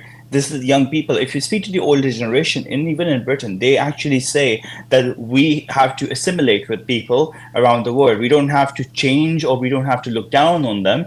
We can see why their culture is different from us, and how can we learn from each other. But the young generation's mind is that our feminism is better, LGBTQ is better, this is better, that is better. They try to project their ideas. So that's why I agree with you, Mossad, and with Hafiz. We do not need to interfere on anyone's people or anyone's business, but we have to say the wrong is to call out wrong when it's wrong, right? Well, it's difficult to know what to do, right? When you come across a culture that doesn't agree with yours. So you're a Christian, and if you landed on some island where their way of life was completely contradictory to your beliefs, to your core morality, what do you do? What do? I tried having a conversation about this, but I don't judge. I don't have a preconceived idea that where I try to change them completely. But I need to also be like them in order to understand them more. Supposedly, obviously I'm not going to be like giving up some sort of like a child sacrifices on the altar. Like, I'm not going to be doing that, because that's just demonic, right? But I am going to say to those people and talk to them, like, why do you have this culture in the first place? Why do you have this in the first place? That's how my approach is going to be. But That's this is an the Eastern first mindset. conversation. That's the first conversation. But if you're stuck with them for a while, there's going to be tensions. There's going to be issues. It's like the Vikings era, isn't it? Like, the Vikings already had the paganistic idea about them, their gods and everything else, and they have to project around the world of what they believe, and they know Odin is right, and we have been told by Odin all of this, and the dreamers and all of these people. Like, they come to Britain, or they come to anywhere, or they wherever the world they went to, they took their ideas with them. Good evening, Mr. Ryan. Sorry, gentlemen, we have Ryan on the panel. He's a fellow. He's a gentleman American. Uncle Sam. I just heard everyone talking about the good old I have a rubbish US uncle. Do you want to be my uncle instead? My uncle is rubbish. How's it going? Oh, good. We were actually discussing sort of the Candace Owen sort of phenomena or firing, and this sort of. Well, at least I was looking at this kind of two groups of people in America that are emerging: the America First group, and those who are those who are more, sort of. it's really a weird dynamic. So you got the progressives. The progressives include your young college-aged. They're pro-Hamas pretty much, okay? And by the way, I mean, I'm telling you, I've never seen anything like it. There's like at the Capitol, they had a sit-in, and it was Jewish students pro-Palestine, right? And I was sitting there like, this is weird. Jewish students pro-Palestine. It was Jewish students rallying Communists. for Palestine, right? Yeah, And I'm the like, communists. it's very strange, right? So then you have, but traditionally they're on the left side of the political aisle, right? So, but now they're pro-Palestine. So it's weird to see that. And then you do have the alt-right, which is America First, which is just isolationism in a nutshell, right? So you got the far left that does not want Israel to proceed with, rooting out Hamas. And then you have the alt-right, the far right, which is kind of do anything beyond our fix our border and then, but don't do anything else in the world. So it's a weird dynamic how it's playing out here. So it doesn't seem to be along like political lines in a way. You got the far ends of the spectrum. Everybody else in the middle kind of says, okay, well, they want to like, okay, Ukraine's probably a good cause and send Gaza aid, but also support Israel's endeavor, so it's a weird dynamic. So yeah, and I mean that whole thing that Jewish students for Israel that threw me through a loop. I mean that did just you see that? There's always been this group. The socialists and communists. Yeah. The anti-Israel and they hate America too. So it's give me one second. Hafiz, I have a question for you. No worries. Sorry. Just bear with me. This is What's wrong with you? What's wrong with y'all? You niggas are crazy.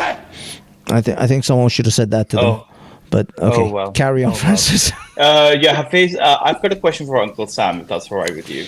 Oh yeah, of course, go for it. Yeah. So, Uncle Sam, I don't know whether you're my uncle or not. I don't know, but let's see. You're American, but I'm not American anyway. It's all good. It's all good. I have an honest question for you. So, when I see in America a lot of these far right tropes or the right wing tropes, basically, what they're doing is they're trying to pander with Islam against the Jews and against Israel. Right? How are they contextualizing that they get playing into the hands of the Islamists too? When it comes to like, look, we have this Islam, like they do not disagree with us in regards to, like the respect for Jesus or the respect for Mary. But then look, they're getting into the hands of very extreme ideology. And when you say far right, do you mean the the actual white supremacist right? Yes. Okay, don't even count them as humans. There's like maybe 8 people in the country. Like the funny thing about this is the left-wing media loves everybody's a white supremacist, right? I've never met an actual I never met someone that's like, yeah, man, we're getting ready to go have a rally. I mean, that's not. Maybe out in Idaho, there's like 15 people. They have no power in America, right?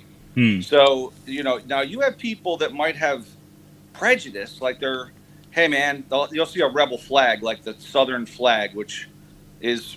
But it doesn't like there's black people that have Confederate flags, right? Of course, I'll believe in the South, So it's an interesting dynamic. But this alt-right that they claim is the scariest thing in America, I don't see these people. I don't, and if they are out there, they have no power in business and in any real avenue other than maybe truck rallies. Like monster truck rallies and perhaps other white trash type events. So, but they don't have any money, so I just don't see them. But when you hear about that in the news, I don't. That's just bullshit. It's left wing absurdity. But there is most of the right is pro-Israel. Okay. Yes. Other than a group which kind of gets like a little bit Trumpy, where they're like. Take care of America first, and then we'll deal with the world. So that's my perspective. So when I see supposedly like people like Candace Owens, people like some conservative tropes that I see in America, like Candace Owens, like basically the face right now. What she's trying to do is trying to project some her Christian ideas and politicizing them, and then inciting some sort of a hatred. When I see that, how is left wing and the right wing taking that there's Christianity as a religion being used? And I know the left wing will hate Christianity already, but the right wing is also giving into Candace Owens' idea that using Christianity is all right for her to do. You know what I mean? So there's a percentage. I'll give you the deal. So most of the center right, which I believe most of the United States is center right, like truly at heart. Okay. They just want to take care of their family. They believe in a decent school, low crime. So I think most of the people are center right, like center, but a little bit right. They don't want to be overly taxed. Those people don't really engage in that. I think that Candace, and it appears to be a percentage of people are approaching this like they're almost a conspiratorial group that thinks that the Jewish population has too much power, like there's a cabal or something, which it irritates me because I got into an argument with somebody and they really have a lot of. I said, listen, man, the reality of it is they killed a third of them in the world just 80 years ago. So I don't think that I think they've been a lot of Jewish people have been persecuted more than anything, but they do gravitate to certain industries from what I can see. Other industries not so much, So, but I don't know. There's a lot of different separation going on now where I'm seeing. I mean, it's getting weird, man. Like it's that there's going to be about 14 parties by the time it's all done. So, it's because this memes going everywhere. Like the MindGeek is like a company. It's a Jewish-based company, and like Cornhub, and then CornTube, and Corn, and then Corn stuff. You know what I mean? So what is that? What is Corn? What is Corn? What is that? What is that? Just some sort of yes. I'm not trying to use a language like Hafiz is very open about it. Is adult industry. The OnlyFans. I thought it was some new thing. I'm like, is this something I don't know? Yeah.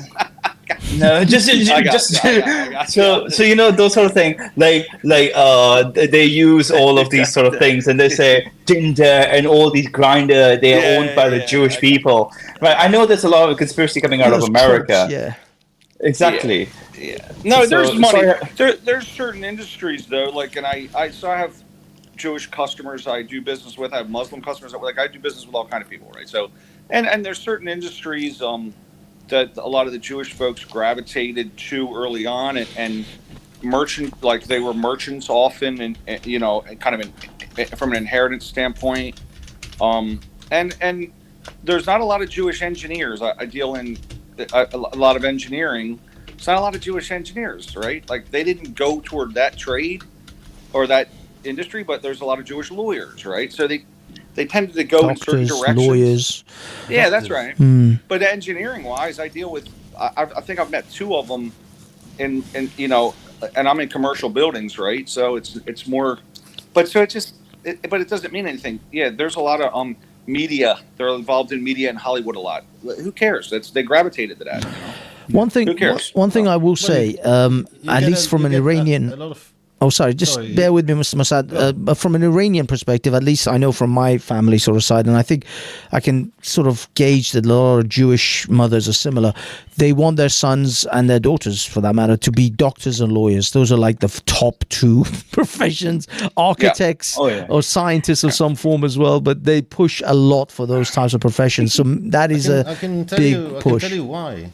I can tell you why. So the Jews in Europe were barred historically on and off from different professions. Yeah, that's right. That's right. So there were professions you could do that they kind of were safe from this, and be a sole trader. So if you could fix some stuff, you could get away without being part of this. So tailors, shoemakers, all this sort of stuff. Yep. So a lot of Jews did that.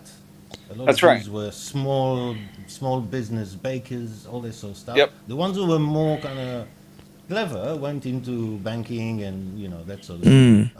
That's right. So that's what. And of course, in modern times, being a doctor or a lawyer is a route for the more clever ones. Well, it's interesting because it really, I mean, like in commercial building and I deal with engineers building superstructures, right? Not many Jewish folks. Right? There's just not. I just think they didn't go into that. And because they were barred, not all the time, yeah, not yeah, everywhere, they're but barred from enough to have an the impact. trades, you know. Yeah, because what that does is, and this is, by the way, this goes back to even ancient times, because I know through the Islamic caliphates that Jews were not allowed to ride donkeys, they were not allowed to be blacksmiths, they were not allowed to own swords. It's crazy, like some of the things, and that herds you towards a certain groups of certain professions, and then that becomes cultural, and so. It kind of, that's why you probably don't get the engineers, because there was probably a time in history where they were not allowed to go into the professions where engineering would have, exactly, building certain things or doing certain jobs. So then it became cultural that your parents expected you to become lawyer or banker or doctor, and then that just simply becomes part of your culture. I know 100% in the Iranian culture, being a doctor and a lawyer are like the two top professions that your parents are constantly. I mean, I know my parents, they kind of gave up on me because I was just stupid. But my brother did become a lawyer because he had the acumen to become a lawyer. They knew. Well, here in DC, man, I deal with a lot of Iranian flooring contract. They do flooring, right? Commercial buildings. It's a tremendous amount of. For whatever reason, they got into that when they came here, and before the Shah was gone, right? Like I'm talking like the 50s. So there's all these companies. So it's just inherited kind of. But I just have to point out one thing, guys. Like, so thank you first of all, Hafiz, for allowing me to have a discussion with Uncle Sam. And also, I just have to say, the way I look, I'm not a Muslim. This beard is not a Muslim. So just letting you guys know before you make an assumption which makes an ass out of you and me. That's the far language I'm gonna go, Hafiz. Oh my God! Yeah, you've posted. I gotta forgive that. I want to ask the panel something, Hafez, and I want to ask Mossad this too. I mean, the word I keep hearing the word colonizer. That's like the word for 2024, colonizer. Yes. And like, so we hear that the Jewish folks in Israel are the colonizers. Oh yeah. And I'm literally sitting here. I'm like, okay, here's reality. Reality is we all evolved in Africa. Okay. Yeah, but I mean, come on. At least that's what I believe, right? But it's not. We can't work like this. We got passports and borders. No. But here's what I'm saying. Everyone in the world, anywhere in the world that's not in Africa, is a colonizer, right? The original colonizers were African. Yeah. Because we evolved out of Africa, we settled Europe, Asia, America. So, like, I keep hearing this. I think it's nonsense. We killed lots of Neanderthals and mammoths. You know what? We bred with them and killed them. So, yes, you're right. But I just keep hearing this. Well, the Jews are the colonizers and the blah, blah, blah, blah, blah. And I'm like, what are you talking about? Like, anybody that's not in Africa would be deemed a colonizer. Yeah, but I mean, the thing is, one thing I will say that yes and no, because there are like, obviously you have to take into account the history that has gone by throughout mankind since we evolved out of Africa. Are not from Turkey, the Iranians are not from Iran. Exactly. But no one. You see, the problem is in the modern era of, especially when you said you hear this term colonizer labeled against Israel, the very people that they are accusing of being colonizers were the ones who were predominantly persecuted and colonized for a best part of the 1400 years of the Islamic Caliphate, for sure, and even prior to that, on and off, depending on when you consider the Kingdom of David and all that to be a thing. So everybody has got their hands dirty in this, but of course in the modern era, especially with the leftist mindset, the progressive mindset, it's not about who did what to who. It's who has the power now to do it. That they only see it from this particular perspective. What's really going on is that a lot of people hate Jews, and all this stuff is just intellectualizing after. You know, they first hate and then they explain to themselves and to others. That's mostly the case, because you can go to someone who is anti-Israel and you can show them that literally every one of their points doesn't make sense, is wrong, is fake, is a lie, and they will still come out hating Israel. Do you It won't think make a that difference. my response to you, Uncle Sam, would be, Okay. in all honesty, is one. So supposedly, someone's grown up in Iran, someone's grown up in Pakistan or Iraq, wherever. So they have already they've already developed a mindset that Israel bad because they took over Palestine, right? So they have already had a preconceived idea because of Islam. It's a religious ideology that is trying to drive a driving force that is trying to build a colonizing idea. But Islam itself was the first colonizers, because if you look at the colonizing of Mecca, the Medina, and then Jerusalem, Turkey, Afghanistan, Pakistan, the destruction of Indus Valley civilization, which was in Pakistan. Then you see the destruction of the Buddhism in Afghanistan. You can see all of these things happening throughout, and Islam has colonized these countries, right? So Islam doesn't have any sort of a right to say that these people are colonizers, because were the first biggest colonizers, right, to destroy every single society around, all the way from the Asia Minor, all the way to Southeast Asia, all the way to Spain. All the way to Spain, exactly. So Albania. It's a good point. It's a good point. Also, there's a religious connotation behind there too. Sorry, guys. Yeah, Well, no, you're right. that's a good There's insight. It's a also good so point. many points to actually. I mean, it's just a stupid point, but if you want to answer it, colonies are like an extension of a mother state. You know, they're sent by someone. Israel was not sent by anyone, so it's not a colony of the British Empire or the French Empire or anything like that. Well, I think they we got base no it other on- home. We got no other home. Most of us, they keep saying, "Oh, the dual citizen." Most Israelis don't have a foreign passport. Like my mom doesn't have one. I don't have one. One of my brothers has one because he lived in America for many years. But most people don't have another passport. That's our home, you know. So all this discussion is, I think, if anyone was serious about trying to solve it, they would say simply what I say to my kids when they're arguing. I say, okay, forget all about it. What now? What now? What do we do now? Well, that's kind of Yes. that's kind of where I'm like they got to figure out a way to everyone can live there peacefully. Somehow work that out. I don't know how to do it. I mean, it seems like it hasn't worked in a long time. So It is happening. It is happening.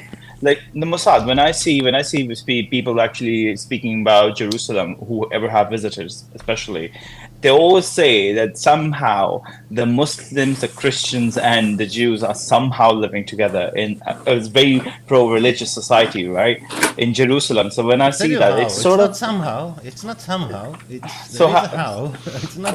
So that's what I'm saying. That it is happening in a way, right? Yes, it's thanks exactly. to lots of Israeli police. That's yes. That's how you do it. That's what I'm saying. There's going to be some sort of reasoning there, but it's happening, right? It's happening but it's not happening because people love each other. It's happening because no. Of course not. Of course not. No. It's happening because there's a sense that you are in a modern society. There's police. If you attack someone, because they're Muslim, because they're whatever, it's not legitimate. It's a crime. Blah blah blah. But things can suddenly happen once it's a mass of people. Anything goes, and we've had anything can rile up. Exactly. Yeah. Like you Mossad can turn against me. Like I'm a Christian, you will say, "Take off this cross." And I'm like, "Well, no, don't do that, please." I was going to say the apostate prophet. His channel. So he was in Israel recently, and he was disappointed. Yeah. He was disappointed to find that Israelis don't hate Muslims. Exactly. They're not anti-Islam. He was disappointed. Yeah. I was disappointed too. I am an Islamophobe. Look at me. Hafiz has seen me. I'm an Islamophobe. Look at me. With a face like this, I'm an Islamophobe. Yes. Gentlemen, I want to actually... we don't have an issue with... the religious Jews don't have an issue with Islam. There's no. Sure, Dan. Let me show you guys something. I wanna introduce. I don't know if you guys have seen this before. I've been trying to sort of bring this into a kind of more of a sort of wider ranging view of people that hopefully can understand or get into this. There's a gentleman called Jonathan Haidt, and I know, Mr. Mossad, you know this because you follow oh my goodness, I forgot his name. The Indian chap. Well, I know Jonathan Haidt. Okay, fantastic, even better. So you actually know the person who actually authored this. But no, I was talking about Ralph. You know, Ralph's from Speaker's Corner, used to come to Speaker's Corner. He was the one who introduced me to this concept. And this is Jonathan Haidt's, it's kind of the dimensions in which the liberals and conservatives operate under. And the liberal mindset operates on the two sort of axes of harm and fairness. That is what they see, and that is how they gauge and judge everything in the world. And that is why they can look at somewhere like Israel, knowing that the Jewish people and the persecutions that they've had for thousands of years, and yet immediately call them colonizers and bad people, or whatever terms, genocidal individuals, because they only see the world in this two axes of harm and fairness. If are you causing harm to someone? Are you being unfair to someone? And if they perceive that you're not being fair to them, then that doesn't matter what happened prior. It doesn't matter if that same individual that they perceive as the underclass now was the persecutor yesterday. He was the one persecuting, but now he's being persecuted. Yeah. So he is the innocent. Hug a terrorist. Yeah. Whilst the conservative mindset actually has three other axes as well as the harm and fairness, but they actually operate on the authority, in-group unity and out-group hostilities, and also purity, which is the religious sort of aspect that comes into it. And these are the five axes in which the conservative mind operates under. So they take all of these things into account when they look at a situation or look at a conflict or whatever. So they actually are operating on other levels. But the mindset of the liberal, and actually, I'll be perfectly honest with you, those who I think they think of themselves as conservatives are still operating largely on those. I still am. I still have much more instinctual reaction towards harm and fairness than I do about authority, in group, or purity. I don't take those are not as, because I'm an atheist. I don't actually have that religious aspect, and so for me, those other aspects are still not as prevalent in my mindset. And I'm trying to change myself and trying to change my mindset to look at all the factors within a given situation. But this is why the liberals think the way they think. And I think if you look into Jonathan Haidt and his work and his book... In other words, the conservatives are balanced and the leftists are insane. Well, that's what he's saying. They operate... I do have to add in something, please. I'm sorry to interject. But when you say harm and you say... could you go back to that diagram, please? Yeah, harm and fairness. So harm and fairness, right? So if the liberals are looking at this, so they are looking at the harm of Muslims just by saying it's the Jews, we don't know the apple juice or the pineapple juice, but they're looking at the harm of one person. Then where is their fairness then? You know what I mean? So even though they look at the lens of the two channels, it's perceived harm and perceived fairness. Yes. That's what they're perceiving. Exactly. It's garbage. There's an interesting point to remember. They were already protesting before Israel did anything. Oh yeah, that's exactly. True. Yes, it's the Jews. Everything is Jews. Literally, the protest started before Israel even made any moves after the 8th of October. There was days before Israel even started their campaign, and the protests were already happening in London. They were already happening around the world. They were literally preempting the actions. Yes, because that's what I'm trying to say. It's a campaign to use the West to tear itself apart. And the campaign is run by uncoordinated factions, the CCP, the Russians, and of course the Muslim Brotherhood, the Iranians. They all want to see a weak West. But sorry, Hafiz and Mossad, are you by any chance brothers of Muhammad? Because you're getting quite good revelations from Allah. We might be prophets. Yes. It's funny that you ask. There's also that liberals have I've learned that they have a consensus filter. Mm. So, in other words, before, if you ask a liberal a question like whatever, they have a consensus filter that says, "What will others think of me when I answer?" Right? So, like, oh no, they're going to think I'm a racist. Oh no, they're going to think I'm a whatever. Oh, they're going to think I'm a sexist. They're going to think so. But a lot of conservatives, I consider myself center right. I'm not alt. I'm just center right. I don't really have that consensus filter where I go, I think it's what will more people conformist think? than Right. conservative. I think, you know what I'm saying? Like, you can have a leftist that thinks outside the box, or a right-winger that thinks outside the box. So, I think it's more for conformists. Well, it's there, but there's a certain filter. I mean, I have a friend You're of mine. right, because conformism is a feminine attribute. It's feminine, yeah. And the left is yeah. feminine. Yeah, they're very big on not being perceived as such. And I mean, now there's certain things that I do voluntarily, like we go on the show. Me and Hafez actually do, and there's a guy that's always trying to bait me into saying various things, right? I refuse to say them because the N-word. Well, absolutely, right? Like and they're trying to get me to blame groups, and I'm like, look, I don't do that because I think it's a class world and not a race world. That's just how I say it. But socioeconomics is the critical piece in all of this stuff. And but there's this certain filter that they have that a lot of people that are on the right don't have, and it's what will others think of me when I answer? Yeah. Right. That's the first thing it hits, and then they answer. Right. Yeah, I've seen virtue this. Signaling. Signaling. Yes. You see, this is what I was going to point is. The problem is, at least with the wider media, not necessarily in smaller groups like this, but in the wider sort of the big names in Twitter or the big names in social media, they not only have to operate on the basis of what the popular mindset at the time is, but they're also themselves are grifters. You see, they don't have any confessions. They don't have any principles. Their principles is based upon whatever they can get away with in order to make the grift work.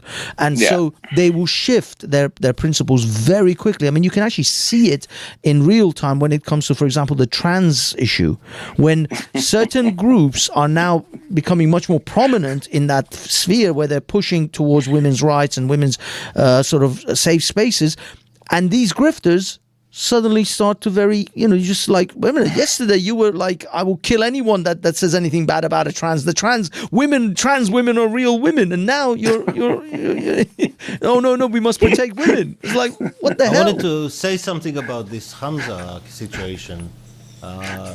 Interestingly, his whole family was in Gaza when the war started. Apparently, yeah. Did you notice that? Yeah, Yes. and he used some funds apparently to get them out, and there's some suspicious about what because the party funds are only meant to be used for party purposes, and it could be that he's actually going to be in trouble for that if the funds that he used are not his own, but they're actually belong to the political party. So I wanted to say that there's been talk in Israel for several years that Iran and the SNP are close, even before him, with what's her name? This Nicola weird Sturgeon. woman. Yeah, this strange looking. Yeah, woman. yeah, the devilish hobbit. Yes. Since her time, connections between Iran and them, and the Muslim Brotherhood and them, and it didn't surprise me that his family was in Gaza. I think the Iranians are working to break up the UK because he will basically break up the West. I mean, you've already lost a seat in the Security Council, gave it to China, took it away from Taiwan, and now if the UK if Scotland leaves the UK, that would have a chain reaction that would mean that England is not going to have a Security Seat Council. I do have a question for Uncle Sam, though, again, if that's all right with you, Hafiz. Of course, dude, don't ask me. You're the man. Thank you, Sahib. Thank you, shukran. I love you, man. So, Uncle Sam, so someone looks at me in America, a lefty loony, full of trans hair, pride flag, everything, and then I ask them, So, what do you think of Israel and Palestine? They will look at me, they will make an assumption, make an ass out of themselves. Because brown with a beard, they'll say Muslim. So, oh, we love Palestine, Israel, Murdabad, Israel bad. So, see, they will look at person and they will not see that this person might have a different idea. So, they compartmentalize everything. This is my issue with the left. That's why I'm not a leftist. Yeah. The left is all about, like, you almost have to take a DNA test now with these people. Exactly. And I hate it because I believe, like, I say this all the time, like, people hang out, like most people, normal people, hang out based on their money, right? Like, like Michael Jordan is super wealthy. He has a private golf club in Florida. I guarantee the members are all wealthy, and there's not like all black, right? Yeah. So people hang out based on their socioeconomic status usually. You don't have plumbers hanging out with multi-billionaires, right? So generally speaking, you know, the left just puts people in these groups though and says, well, he's trans, they're this, or this, or that. And it's but I think they do it for political purposes to keep the Democratic coalition together, because they hijack a lot of these groups. You know, there's all these groups that claim to represent Jews, like the ADL. There's a bunch of groups. There's Muslim Council of UK or something they called. I mean, you know, like the one in America. I was in London. I spoke to a Muslim driver. He said, "Who selected them? Who told them that they represent me? They don't represent me." Because they're not seeing human being as someone with a different idea. They're seeing human being like, okay, so this person has to think like this in order to act like this. Like this is why I said earlier on, the savior complex that the left has, even in UK. Like they have the issue where they have to say that, oh, we have to say free Palestine because Israel already is powerful enough to stop doing things. But look at these poor Palestine people who are be subjugated by this powerful entity. So they look at that as a savior complex. They're not looking at as a humanistic perspective, like how actually it's driven by some religiosity. They don't look at it this way because to them it's all about compartmentalizing, seeing the ugliness, and they don't see that there's human beings, there's religion involved, and then there is a lot of history involved. That's the issue. They're not. And the thing is, it's all for power. Like I mean, it's amazing. The media is complicit for whatever reason. They're also complicit in it, and you know, like the product of this system. It all comes from academia. Well, all the journalists study all these studies, don't they? You know, I mean, like right now, what's going on here? Right now, Mossad and group, like right now, there's this big thing where they're not getting enough police. Of course, they vilified the police and made them out to be, like for a year, they basically told all the black people in the country they're hunting you. They're if you get, you're dead if you get pulled out. Like, but if you look at the math, if you look at the violent crimes, it literally it's like the numbers are right. If you look at violent crimes to police killings, it's spot on. It couldn't be more clear that if high violent crime, you're going to get. It seems to me that the police stats show that they are incredibly fair. They're beyond fair. And another thing, if you're a white guy, your chances of getting killed and you're breaking the law and you do something stupid, and it's a white cop, you're going to die. There's a good chance you're going to die by a white cop. And if you're black, you're going to die by a black cop. Like even in the police tend to kill their own race more, than the other race. Yeah. Like it's amazing. Like they're real fair.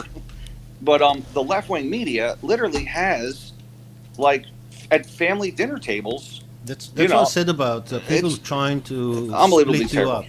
Yeah. They're trying to break you up along racial lines and religious lines. I see even Catholics and Protestants on the internet. In America are starting to fight and. I will tell you though. I'm not going to say anything, but I'm just going to leave this here for a few minutes for people to just take it in. Just take it in. I'm not saying anything. I'm not passing any judgments. Just take it in. No. If you and me go to America looking like we are, Well, I wonder who we will be killed by, because there's not going to be many people like us there, right? Just go to Like in New the York. cop- Well, Go to New York, Okay. you're fine. You're Yeah. fine. Also, Dearborn, Michigan. I think we might fit in right. Yeah, in yeah, there. we'll fit right in, Actually, yeah? I'm in Metro DC, so it's pretty mixed here. I mean, it's it's Yeah. diverse, but it's this whole Isn't thing, it the man. most democratic place on earth? It's like the most lefty place on earth, no? Oh, DC, Who, where? yeah. The big cities are all liberal, Yeah, it's like And- 95% Democrat. Oh, DC is hugely they're for bigger government, and they all work for the government or some Yeah. subsidiary of a company that gets money from the government. So, I will That tell you is that not a good sign. the left does not understand economics in any way. They No. they want to fix everything with a new program by government, and they, the thing you showed by Jonathan Haidt was true, because the word harm, right? Mm.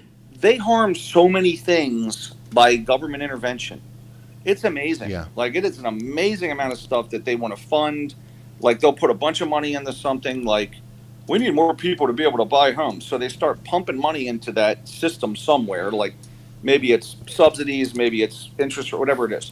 And it screws up the natural price of housing and drives it through the roof. So it's more expensive for everybody else, and nobody can buy a house. It's just, the cost of college has gone up in America since the 80s. And weirdly, the government keeps pumping more money into it every year. And guess what? The price goes up because there's unlimited funding. That's strange. I wonder why the price goes up, So there's no, and the left wants the government to be bigger than it is. It's already the largest single system in the world is the U.S. government. Okay, it's literally going to spend $7 trillion next year. Wow.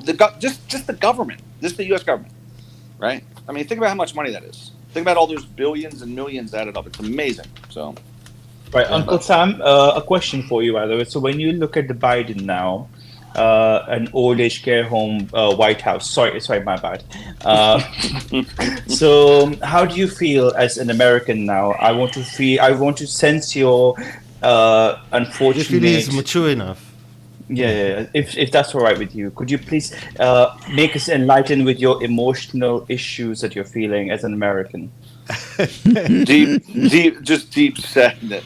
No, I mean, look. I got to be honest with you. Like, Trump scares me, and Biden. They both scare me. Like, they're both kind of crazy, man. Like Biden, tomorrow he could be trying to. I don't even know what he's going to do. I don't know if he's even running the place, and I just don't. Trump, you never know what he's going to do. He just wakes up the next day and says, "Hey, let's." Like, he wants to pull out of Ukraine immediately, and I'm like, all right, that's good. Yeah, like, that ship has sailed, and unfortunately, Trump. Maybe if he was in power before the invasion and before the war, he may have been able to do something. But now, when he comes, I mean, of course, Trump. Unfortunately, he is a bullshit artist. He really is. And he talks ridiculous shit, like as if anyone over the age of 10 would actually. He goes, "I will stop the war in Ukraine within 4 days." He said, "It's like."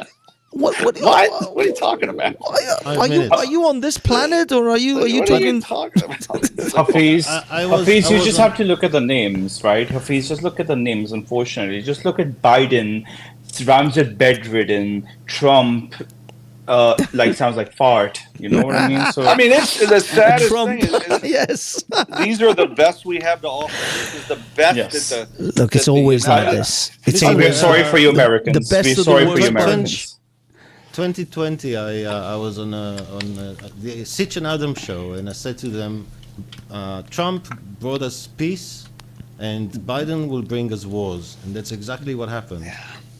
I mean, look, let me say this. I think some of Trump's policies were good. I think he did in certain areas he was great. Like the border, he knew it. I think the Middle East, the Abraham Accords he was involved in, that was good. Apparently, right? His economic policies and cut corporate taxes. The American media tried to minimize. Also, the Israeli media tried to minimize. Yeah. Because it didn't fit their agenda. at all. Yeah. Yeah, I mean, he was if he was nominated for a Nobel Peace Obama, Prize. I mean, he's and Trump. people don't understand the Middle East. He had a feel for the Middle East and how to operate. Yeah. Well, I think he's just a deal maker, right? He just, hey, I'll give you this, you do that. You know, like we need that kind of person, frankly. But the thing about Trump, he just because he doesn't really know, so he just turns up and he just wants to understand what the situation is. So he tends to just figure things out in a very intuitive way. I don't know. He's just good at it. Sorry, gentlemen. I just want to find out. MC, is this MC Anthony? Yeah, what's happening? Right? I'm good. Your mic is really bad, mate. I can barely hear you. He's got a pillow in his mic. Yeah, it's the headset. Oh. Yes, talk into the microphone section of the This is headset. what happens when you buy cheap stuff on Alibaba or whatever it's called. Timu is the place. Mossad, not everyone has the money. You know what I mean, Mossad? Come on, Mossad, please. Like, stop being Mossad, yeah? Yes. Go on. Because I've got like a professional mic here. Hold that up. Exactly. Shut up and listen. Okay. Yes. It's a Rode Anthony. NT1, man. Okay. Sorry. Mossad, you're being cheeky. Guys, I interrupted, so whoever was on? talking, carry on. Yeah, he's put it down. He's gone. I just hope he doesn't expose himself in any way. So about this Hamza character, I think he's very dangerous. I think he's extremely dangerous. Well, I mean, the whole of the UK.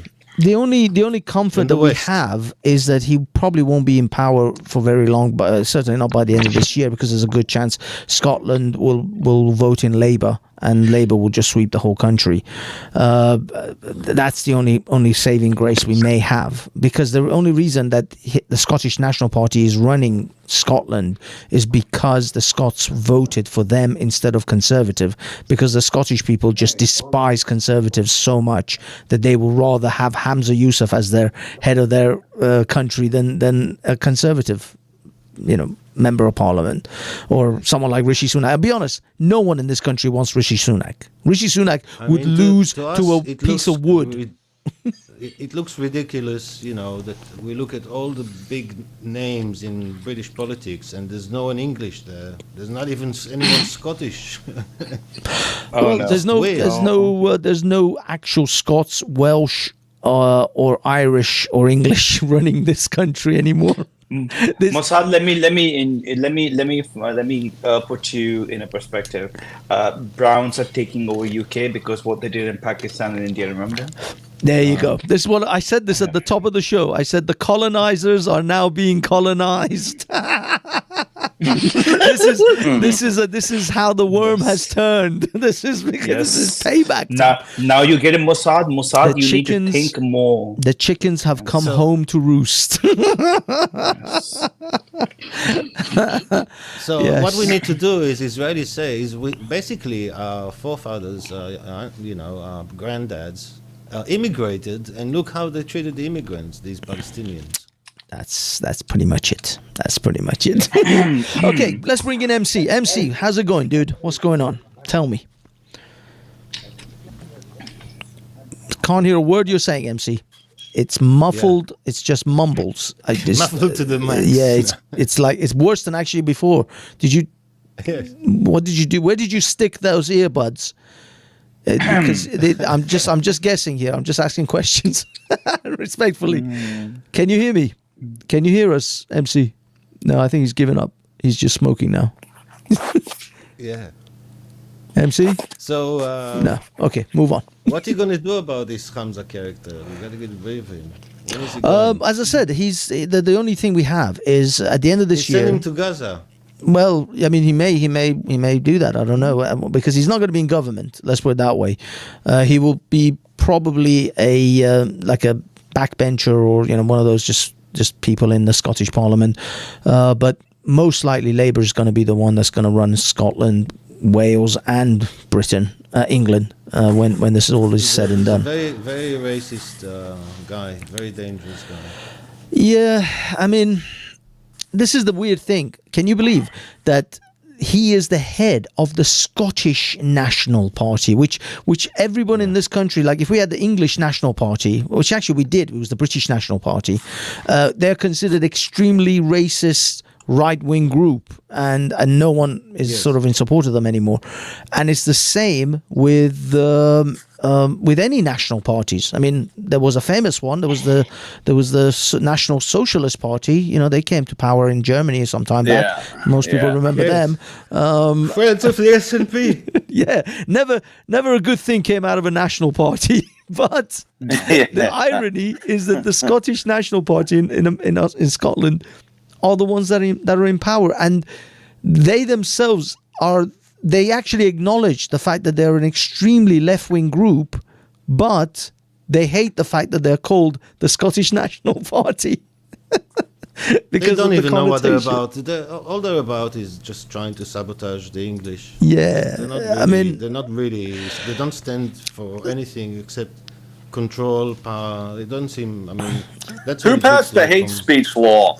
Who? That's them. They're crazy. It that was the them? Scottish, Is that those- the Scottish National the Party lunacy? were the ones who drafted it, but also Labour politicians in Scotland did vote for that as well. So it wasn't just them on their own that Yeah, but passed it. isn't Labour still? That's still That on speech the he left. gave, that's still his on the speech. left, right? Yeah. White. Labour is your. They're actually further left than the American Democrats. The Democrats are considered the conservatives in this country.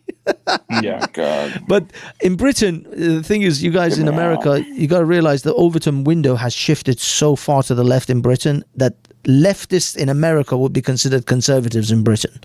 That's how crazy it is over here. So yeah, I mean, even the Republicans, there's a whole bunch of neocons and rhinos in there. But if you consider your Republicans to be at least, those who are about religion and social abortion, conservatives. those kind of things, they would be pretty much considered far right over here. I mean, if you disagree with abortion, you're insane in Britain. You're outcasted. I think Australia's got a little bit of conservatism too, but I think America is probably the most conservative of the West, so to speak. I would guess, Yeah. Just to let you know, Uncle Sam, I am a far-right neo-Nazi bigot because I am a Christian. Oh, yeah. And I'm brown and I'm not white, and I support I support the lives of people. Unfortunately, so yes. Yeah. So in UK, I'm a far-right neo-Nazi bigot. Well, yes. I got to tell you, man, I read that law. I read this Scottish hate speech law Yeah. prior to or when you put it up, Hafez. Yeah. It is wildly insane. Like, what is it's like just- stirring up? Like, you're going to be stirring up hatred. Like, what? How do you? What are the words? What can I say? And then it said that characteristics of. So in other words, you can't say that this group has this, but then what? That's always changing, Yeah. right? Like how in God's Like gender name can they identity. cross it? Well, that's always changed. That changes every day. There's like right? there's like So, 600 just how of you them on feel. Facebook right now that you can However pick. You feel.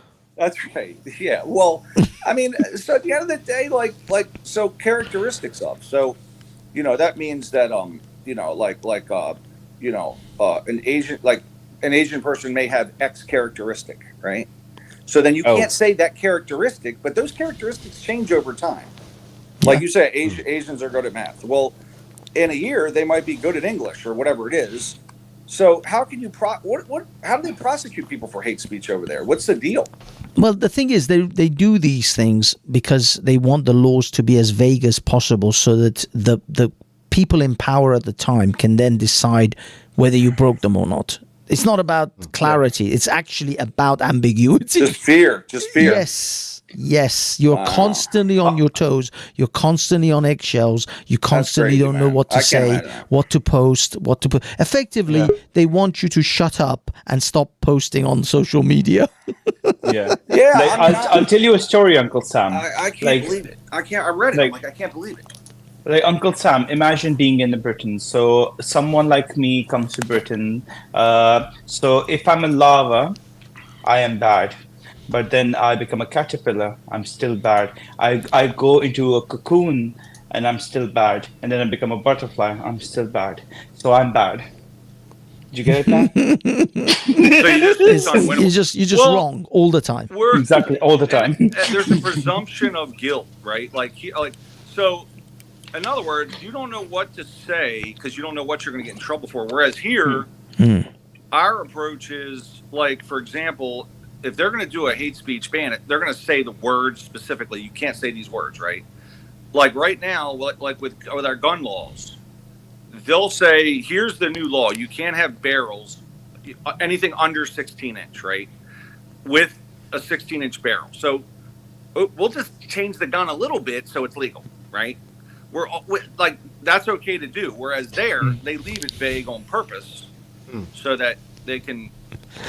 So you're screwed, really. I mean, it's just crazy. Oh it's my God. Crazy. It's crazy. It's crazy to me. So I can't believe they do I mean, that. there's as I say, the whole thing is, for me, and I sort of made that statement as my theory, is that these are all laws that are to pave the way for the things to come. There are going to be some severe restrictions on our societies and our law and our lifestyle, and especially if you're looking at this climate change business, and I think it's all connected. This is 90% of it, I think, is coming from Davos, is coming from the World Economic Forum, and various countries are going to have to set these laws in position so that when the time comes when people really get squeezed hard and they start pouring out into the streets, with the torches and the pitchforks, then they can clamp them down and just shut them down, just out, because they already have the laws in place. They just say it's illegal to do X. Right now, Rishi Sunak introduced a whole bunch of laws against protesting. Now, they're saying it's because it's all against these pro-Palestinian protesters, but those laws are going to be used against anyone. Anyone. They're not going to be restricted to just pro this or pro that. No, it's a law against protesting. That's what it is. What happens when you have a society that is what you call multicultural. There are a lot of things that, in order to be fair, although they are created to deal with one of those cultures, you then have to impose it on all of the cultures. Precisely. And you get into this slippery slope of having more and more Yes. restrictions on people, because that's the only way to have a multicultural society. Yeah. The Americans try to solve it by having the states, separate states with their own, so... But I mean, the Americans have a very solid constitution. You see, Britain doesn't have a written constitution. We've never had one. The Magna Carta is the only thing we have written down.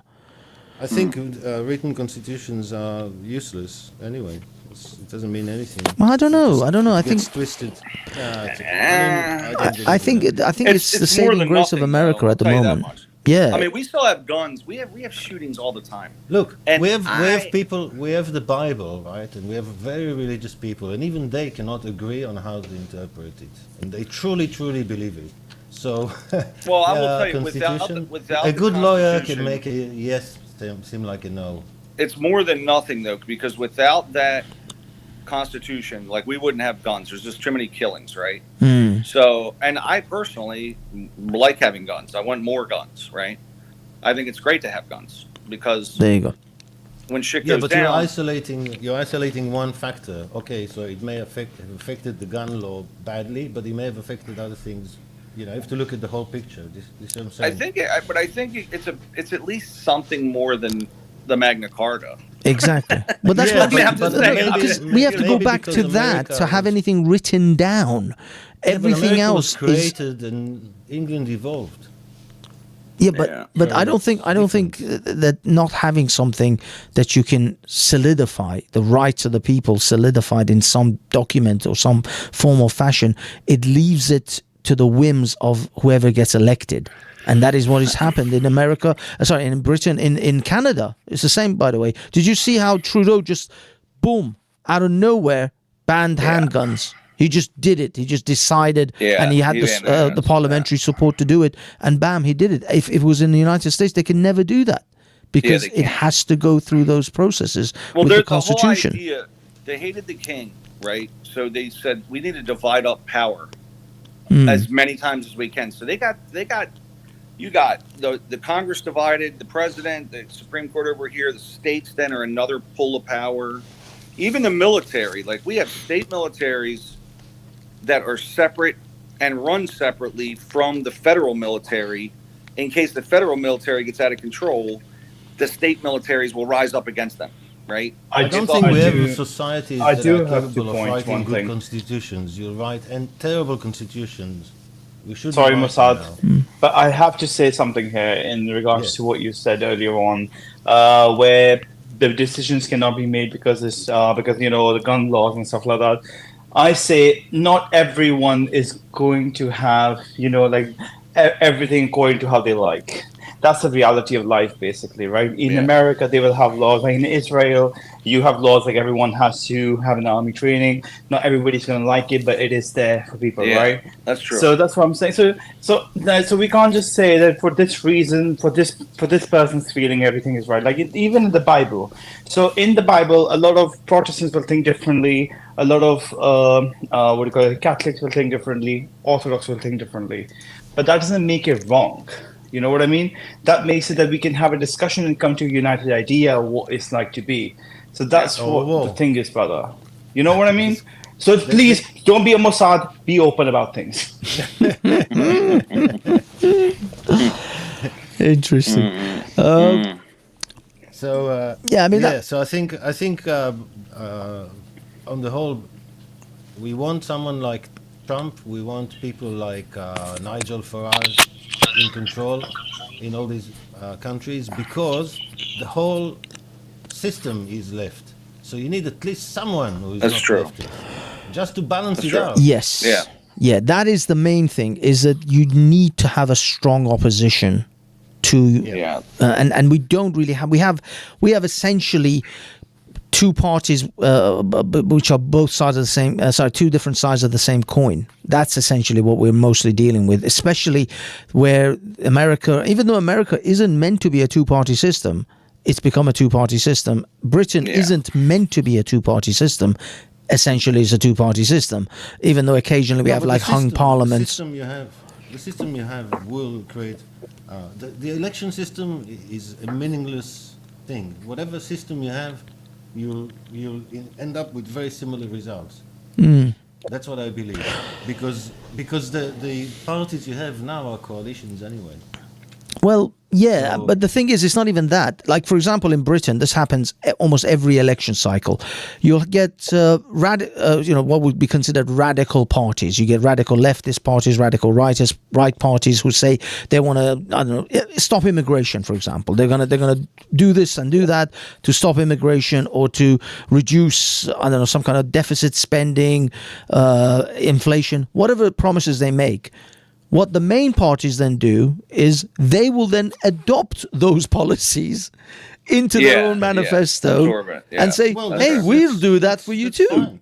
And people... If they do it, Hafiz, do you think I'm radical? then great. Sorry? Well, that's what... Do you think I'm radical, Hafiz?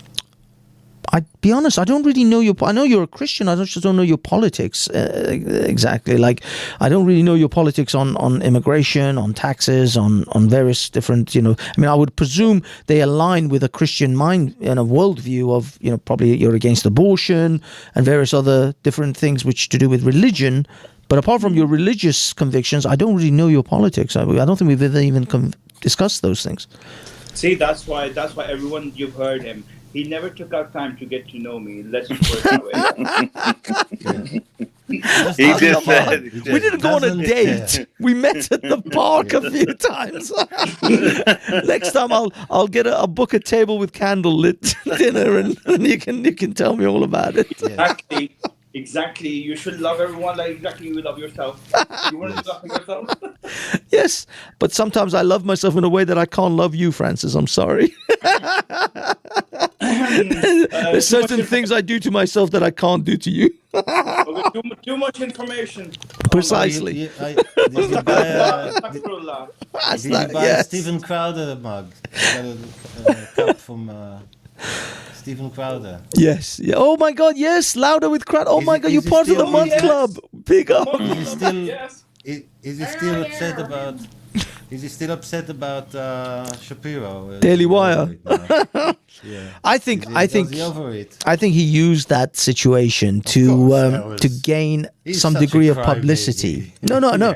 I actually think it was a fantastic marketing tactic in order to, because he knew he was going to separate from, I think it was Blaze TV or some other group, and he needed to bolster his show and his and put himself. I mean, he got himself on the Tim Cass podcast. He got himself on a whole bunch of podcasts because of that little controversy that he created, and I think Even the it was biggest well divas created. in the world don't go and say this record company or this movie, whatever company has offered me only 10 million. Who do they think I am? 10 million? No, Mr. Yeah, Mossad, he was. Nobody does that. No, That was they do. ridiculous. They do. You don't seem to remember the whole Prince saga with Sony Records.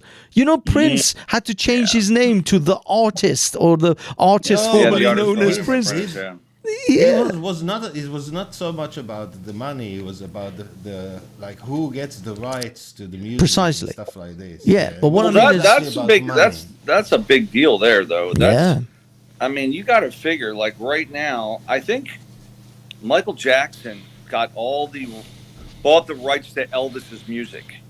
And the Which Beatles. now, and the Beatles, right? So now, in perpetuity, like, I don't know, whatever kid of Elvis, they're worth $1 billion or something because of that history of, So I think the rights to some of that's probably worth a lot of money. This is why companies covet these IPs so much.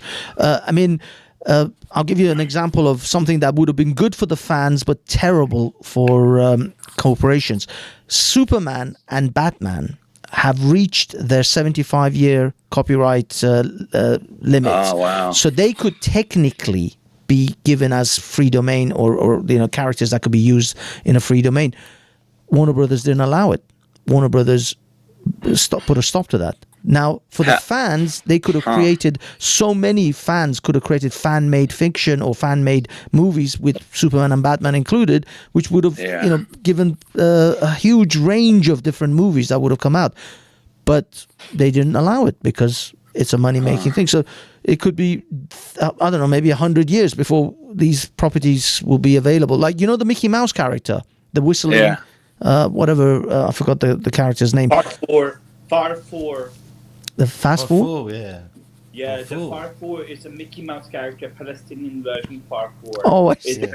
Mossad, you killed him. Oh my God, Mossad killed him.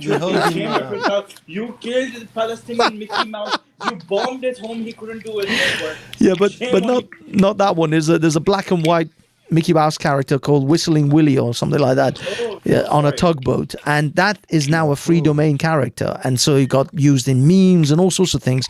But that's because I think it reached like 100 years or something, and I think after that the characters are then free domain free.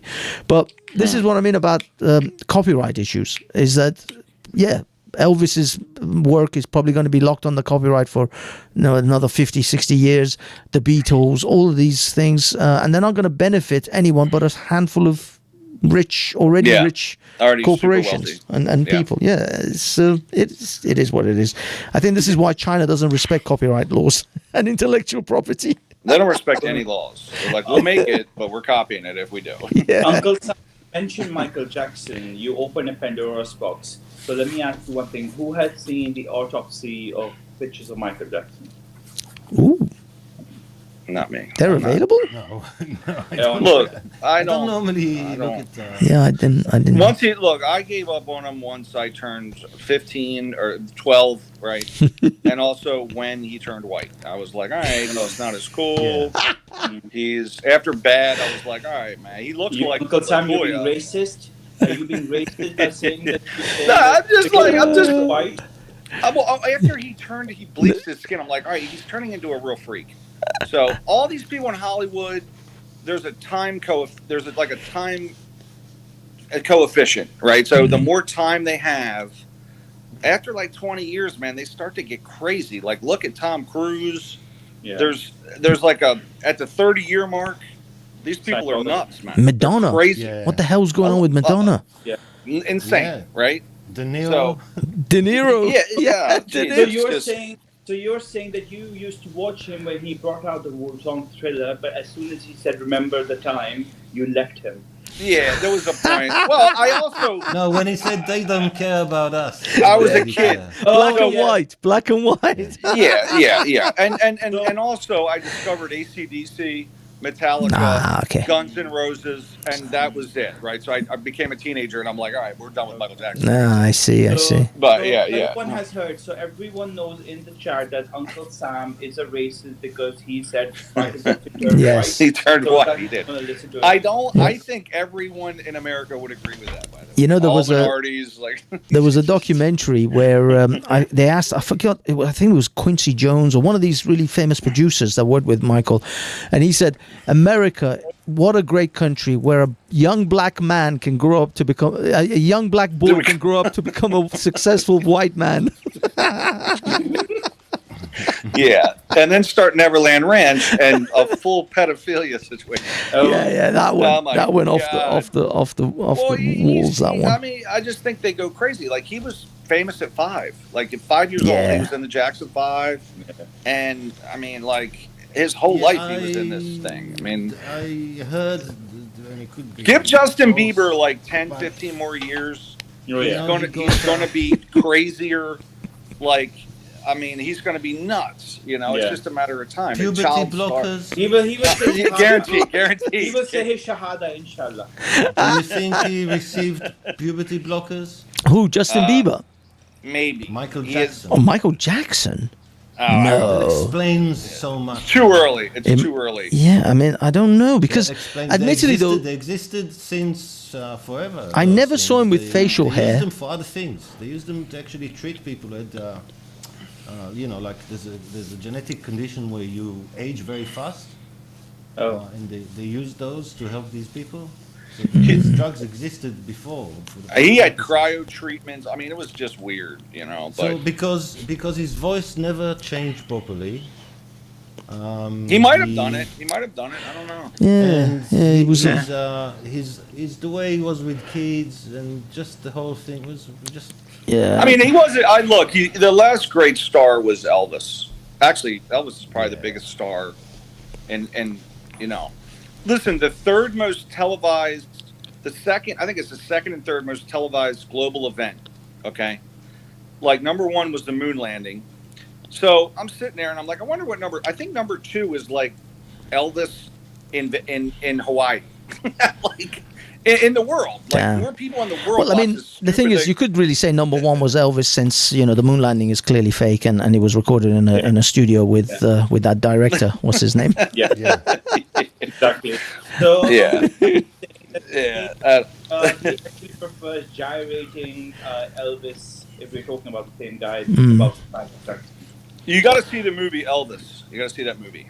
Oh yeah, the new one that came out. I saw it. Wasn't that a the old woman one I saw playing years Elvis? ago. Nah, it's a guy called Austin Matthews. Oh, Look, I got to be honest. I never cared about Elvis. I could care less, right? He was way old, you know. And I watched the movie, and then afterwards I saw a real documentary because it was interesting. I'm like, wow, man, this guy was really something. I didn't realize what a big deal Elvis was. And then I saw this documentary, and on the documentary, he was doing, like, he's phenomenal at music. He's like a child prodigy, and like he was never trained. He just knew it intuitively, like a Mozart type, right? And I called my mom. I said, Mom, you're never going to believe this. Elvis was really musically talented too. And my mom was like, oh, so you mean the top recording artist in history is musically talented? Okay. Thanks for letting me know, son. I gotta go. So, but Yes. yeah. Well, he was pretty talented. Like apparently he was better than I thought he was. So Also, his band, was well respected. It's like top guys. So the whole thing was top quality. yeah, he. Well, if you see the way he was orchestrating the band, like, oh, you try this, don't go low on that, all this, like, I don't know, man. I don't know anything about music or arts, or I was born with almost no talent in these areas, right? So I don't know. I have no idea. I'm sorry to hear that. I'm very sorry for you. I have no idea. speaking of artists and their weird behaviors, what about the P. Diddy situation? Is he another but- Jeffrey Epstein? What about your situation, Brother Hafiz? Brother Hafiz, who's your favorite singer, if you don't mind me asking? Singer. Ooh, Christ. I mean, for me. Don't take the Lord's name in vain. Sorry. Yes. The thing is, the very first album I ever got was a Jimi Hendrix one. And so Jimmy's been sort of in my ear for decades, almost my entire sort of childhood and adult life. I to this day, I've got, Jimi Hendrix on my phone. So Jimi Hendrix definitely played a big part in influencing me in that kind of rock music. But of course, Metallica, AC/DC, Aerosmith, Guns N' Roses, all of these guys. But then again, I like hip hop as well. I like NWA. I like Tupac, Nas. So these are, by the way, these are more 90s, hip hop. I don't even know if I've listened to any 2000 plus hip hop. Wu-Tang Clan. These are the hip hops that I know. And then Mozart, Chopin. Really? Yes, of course. I've got Vivaldi on my phone. I've got a whole host of different. Wow. Yeah. I'm impressed. No, I love music because classical music is perfect for when you're studying. During my university years, that was what was playing in the background when I'm doing projects or coding or whatever. It's fantastic for that stuff. So I've guessed Uncle Sam's age from his whole music choice. Hafiz, you're just ancient. Mossad? I'm ancient, but I like Jewish music. I like old music, so I can't really. I like so many different things. I appreciate anything that's good. Which artists were like influential in your life? Like you can look back and go, yeah, this was like my teens. If I had to choose one guy that wrote the most beautiful stuff, it would be Brian Wilson. Oh, From the Beach Boys? Yeah. Really? Yeah. Also Neil Diamond and Simon and Garfunkel. They're in my Simon Garfunkel, in my Jimi mix. Hendrix. You said all the people you mentioned are great. Yeah, Saying, Patti Smith. I like so much stuff. I like so many different things. I like Chopin, and I like music from all over the world, and African music, and South American music. So it's like that's the other thing. I never really talked about the Iranian sort of categories of music, but no one would know who I'm talking about, so that's why I just left them out. But yeah, of course, there's a range of that as well because I have that influence. But how about you, Francis? Who's your influential musical talents? Well, when I grew up, my mum used to play a lot of Ace of Base. Yes. She used to play a lot of different these weird artists. But I grew up listening to. I'm a '90s. You guys are ancient. I'm the newest of all of you, anyways. Yes. So I grew up listening to a lot of different things, like Backstreet Boys, NSYNC, the backdoor boys. Don't admit that, bro. I'm just saying in public. Don't say anything. Take that. Okay, I'll admit it. I used to listen to Backstreet Boys as well and NSYNC. Take that. Beat me. No, I'm not gonna deny it. I like Backstreet's back. All right, everybody. Don't tell anybody. Yeah. I just told my wife that. I said, it's all one guy, right? Almost all this stuff. Mossad, He wrote Mossad, for British Spears and many But others. Mossad, let me ask you something. You're so full of conspiracy theories, right? Like, are you? What do you conspiracy? have that It's much one time guy. to- He's credited. Okay. It's a Swedish guy. I forget his name. Look Milli it up. Vanilli. But Mossad, do you have that much time? Like, are you not the Mossad, or is it? How do you have that much time to listen to so much music? Mossad, you need to do something more in your life. Like, But it is true. You guys, you guys know that. Conspiracy theory. Paul Mossad is joking. What conspiracy theory?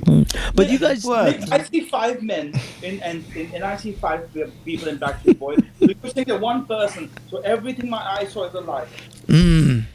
Well, no. Somebody who wrote those song. music. No, They it's sung not. it. He was talking about who wrote the music, not who performed the music. The performances were still. It's not the same guy. He didn't They are not sing the it same all. person as Britney Spears. It's not. But the I same will guy. say, you know, Lady Gaga actually has written What a was the name lot the of song? What was the Beyonce's name and of other the people's song? music. Man, tell me the name. Tell me the name of the song. Everybody. What was Yeah, it called? everybody. I think it's the only one I know, man. Yeah, Backstreet yeah. Boys. Who's Rock listening your to that? body. Yeah, but what was it called? Everybody? Yeah, Good yeah. Lord. Okay. Who wrote this? Backstreet's Hold on, I'll tell you the back. name. All right. I'll tell you, that guy wrote everything. I think it's Donnie Wahlberg. Yeah. Hafiz, the way you sang, are you available for funerals? So I am, because most people that hear me sing want to kill themselves. Yeah, it was so I do a Swedish lot of guy. funerals, ironically. Yeah, Max. Okay, Max Martin. Max Martin, his name is. I'm surprised nobody said and- Coldplay. Coldplay. Yeah, he wrote for Coldplay, for Ariana Grande, Oh, no, The you guys are in Weeknd, England. Taylor You guys don't like Swift, Coldplay? Katy The Perry, British love the Christina Coldplay. Aguilera. The thing is, don't get me wrong. There's like a mountain of Pink. of people that I can mention. You know, this I missed out like people like Tina Turner. Yeah, there's a lot. I'm with you. on that. What's his There's too name? many- Stevie Wonder. You know, there's It's like all mood. millions of It's all mood. artists. What kind of mood am I in? If I'm at the gym, it's Metallica. If I'm There you go. hanging out with my wife, it might be like Marvin even- Gaye. Marvin Gaye. Yeah, I love Marvin Gaye. Well, certain Sexual times, healing yeah, is my right. Yeah, jam yeah, when I yeah, bring a yeah. lady home. Because she knows Yeah. what I need. Yeah, but you know, maybe like I like this band Bleachers. They're pretty cool. Some punk. I like different stuff. Depending on the mood, it's all mood based. Exactly. I even back in the day, I listened to Spice Girls and Britney Spears' "Baby," you know, "Hit Me One More Time." I jammed to He those. wrote that I too. don't He know. wrote that one too. Same guy. You can't admit that. Are you sure? Fez. Don't tell anyone that. Yeah. Don't- Are you don't sure? know. Because I will confront you face to face if you said you listen to Baby one more time. Don't- Britney yeah, don't admit Spears. she was everywhere in the 90s. It's the same I as just And the told- Spice Girls. You get a look. That You kills get me. as a man, you get a couple of feminine songs. Mm. I just explained this to my wife because I said I like the song from Titanic, and she was like, "Really?" And I was like, "Well, look, Oh, Celine it's Dion. a couple female songs that I like, but generally, I like guy songs." No, listen, Yeah. listen. Don't mention that you like Celine Dion to anyone. No. Well, I just told her. I I'm go telling you against guys, that's Mossad. I go against Mossad all the time. I like India. it. Just Come on, one or all two by songs. myself. It's because you're anti-Semitic, right? It's because you're anti-Semitic. Yes. Yes. Yes. Is Celine Dion anti-Semitic? When did that come out? I didn't know. Yeah. That's a Is secret she? between me, you, and Mossad, yeah? Mossad, you and I have a secret. We hate each other, yeah? In Yes. secret. In secret. Yes. In Is secret. Celine Dion? Oh, I'm is sorry. it- I'm she's sorry. in- You don't say that. Can you say that out loud? We have a secret. Ah, yes, yeah. We have a secret. It's now. It's not. It's not a secret Don't tell anymore. anyone. But we'll keep Don't it tell between anyone. ourselves, and the 12 people watching. And Uncle Sam, I'm sorry that you have to put up with these jokes of mine. I know you guys are more serious, but I'm not as serious. You know what I mean? No, I'm we're cool, sorry- man. We're I'm chill. sorry you had to put up with all of this, and you had We're- Oh yeah, no. Clearly, we're a serious bunch here, France. Yeah, we're solid. Yeah. We're rock and roll, man. I We're will good. say We I were have just had- about listen. Not only that, but we're just about to solve the world's problem, and you We kind of were. broke the whole flow with your We jokes. were just about So like any war that starts now, you know whose fault it is. You know, any Mine. problems. to exactly, Yeah. exactly. Yeah, not the Mossad, but I'm not but saying a that. I'm Christian. not saying. Blame I'm a not saying. Christian. Just Yeah. blame the of Christian. everything. Yes. Yes. Yes. Everything's the fault of Christian. Mossad doesn't do anything. Exactly. The fault of Yeah. Christian. So we're Sam, are you a Christian or you Jew? Are you a Jew or you a Muslim? my family would be Christian. Oh, you're with me. Oh, congratulations. So 2 against Yeah. 1. Mossad, You may He be. didn't say he was Yes. Christian. You know. Yeah. You I know, mean, you didn't say he was it's Christian. You know. that's a lineage. Don't it's get a lineage. overexcited. It's, like we recognize that as our, but we're not. I mean, most of us don't attend much service, right? We're kind of like. Which how, denomination was your family part of? Are they Catholic or? and I was baptized Episcopalian, which is British English. Oh yeah. So that's actually my mum now. She's a pescatarian. No. Whatever. Is it pescatarian? Pescatarian, yeah. So I thought that was like, isn't that like people who only eat fish? They only allow people who can say it. Huge fans of fish over there. If you can't say it, you don't get it. You don't get I in. go to a church, I go to pescatarian church. Or fish eating The church. pescatarian church, yes. We only go there when they serve fish instead of wafers. They serve fish and tartar sauce.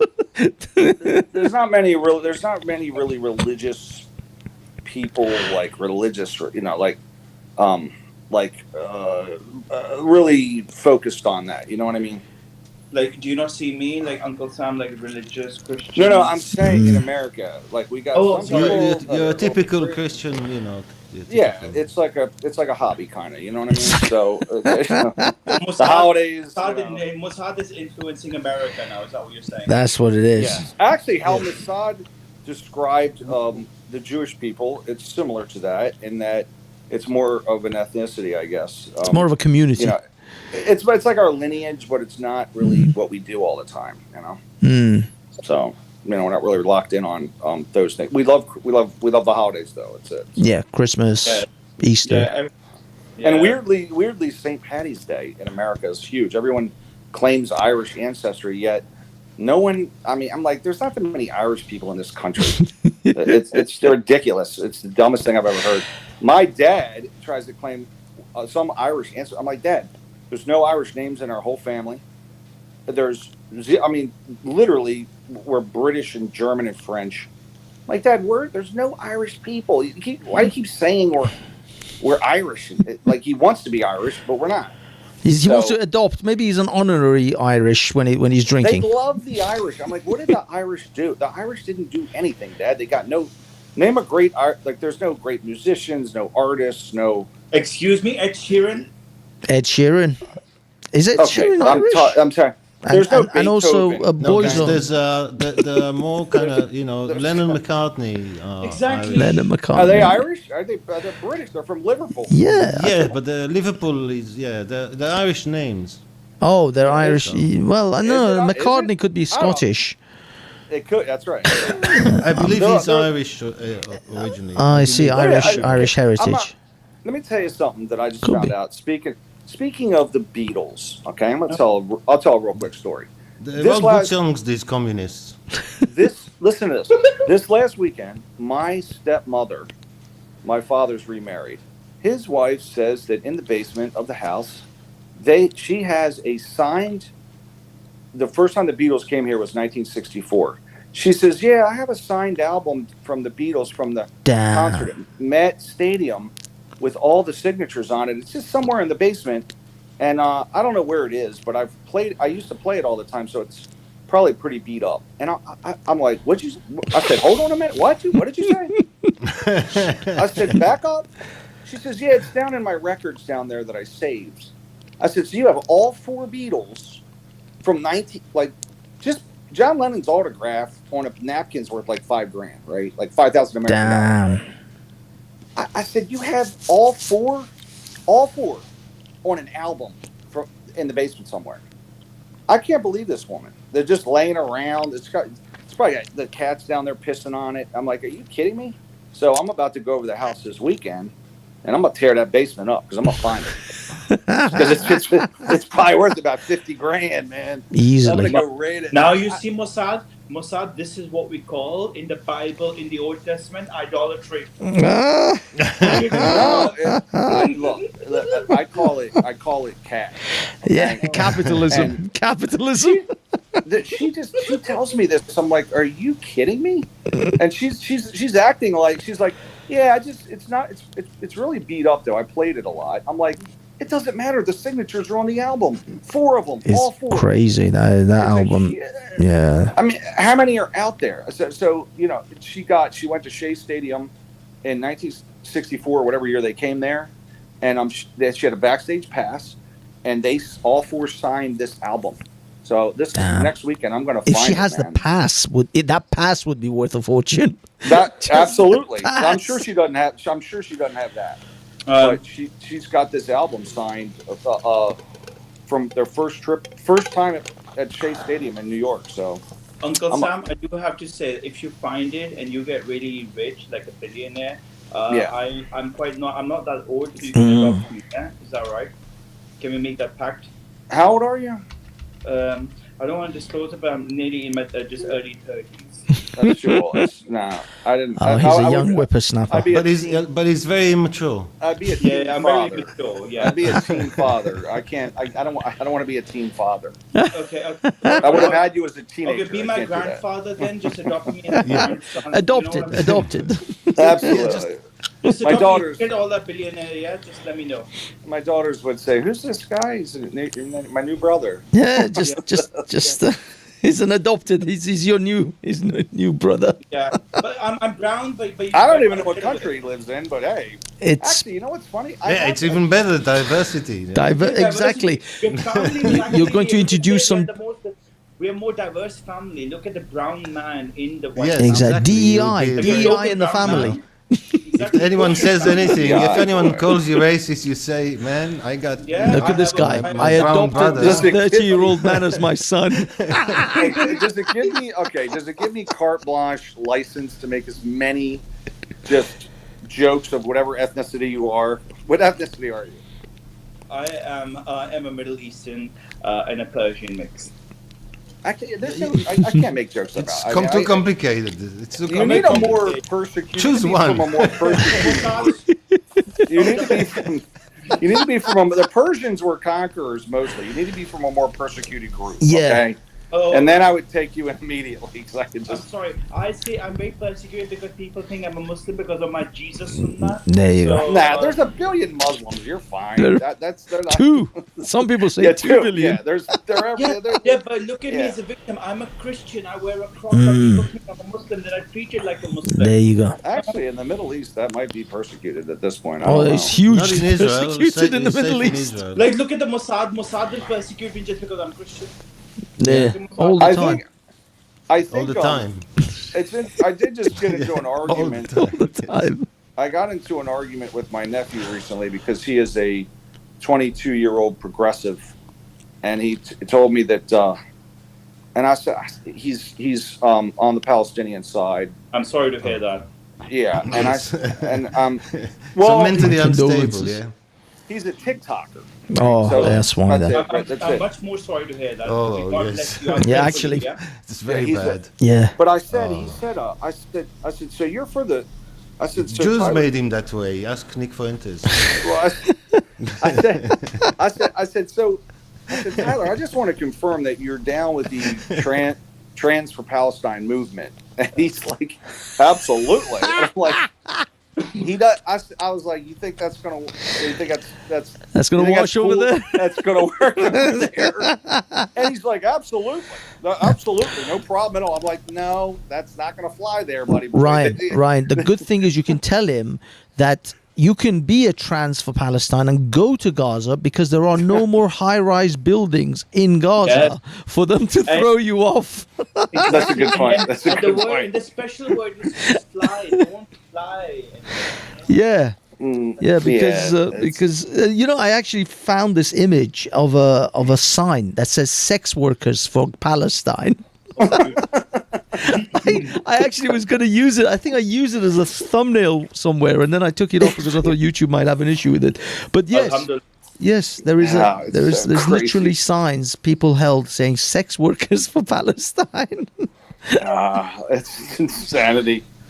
No, they're insane. Yeah. They are. I mean, these trans or LGBT support for gays for Palestine. These people have no clue what would be done to them. I said this to I said this to Ralph many times, you know, and I said it to the academic agent as well. Many academic times, agent, and, yeah. yes, to annoy him. But I said, all the anti-Israel people also hate their own countries. It's without exception. Especially Actually, in that's the a good West. point. That's a good point. Oh yeah. I don't know 90%. why. I don't know why it works this way exactly. I've got all sorts of theories, but it's like it's always. I'm not saying you have to be pro-Israel. You don't need to care about Israel, but this anti-Israel thing. It's weird. It's a very it started in academia. I have a friend who is a progressive, and he's 49 years old, right? He's an older guy, and he said they were teaching critical theory about systems and oppression in the 90s. Like that, it started kind of then. This whole critical theory, which is Marxist based, and it's just grown. And you know, and I didn't even know it was a thing until I heard. 7-8 years ago, these two white guys were on this college campus screaming, "Well, you're a white male. You're a white male. You're an oppressor." And I'm thinking, like, there's a white kid saying this. I'm like, what are you talking about, you idiot?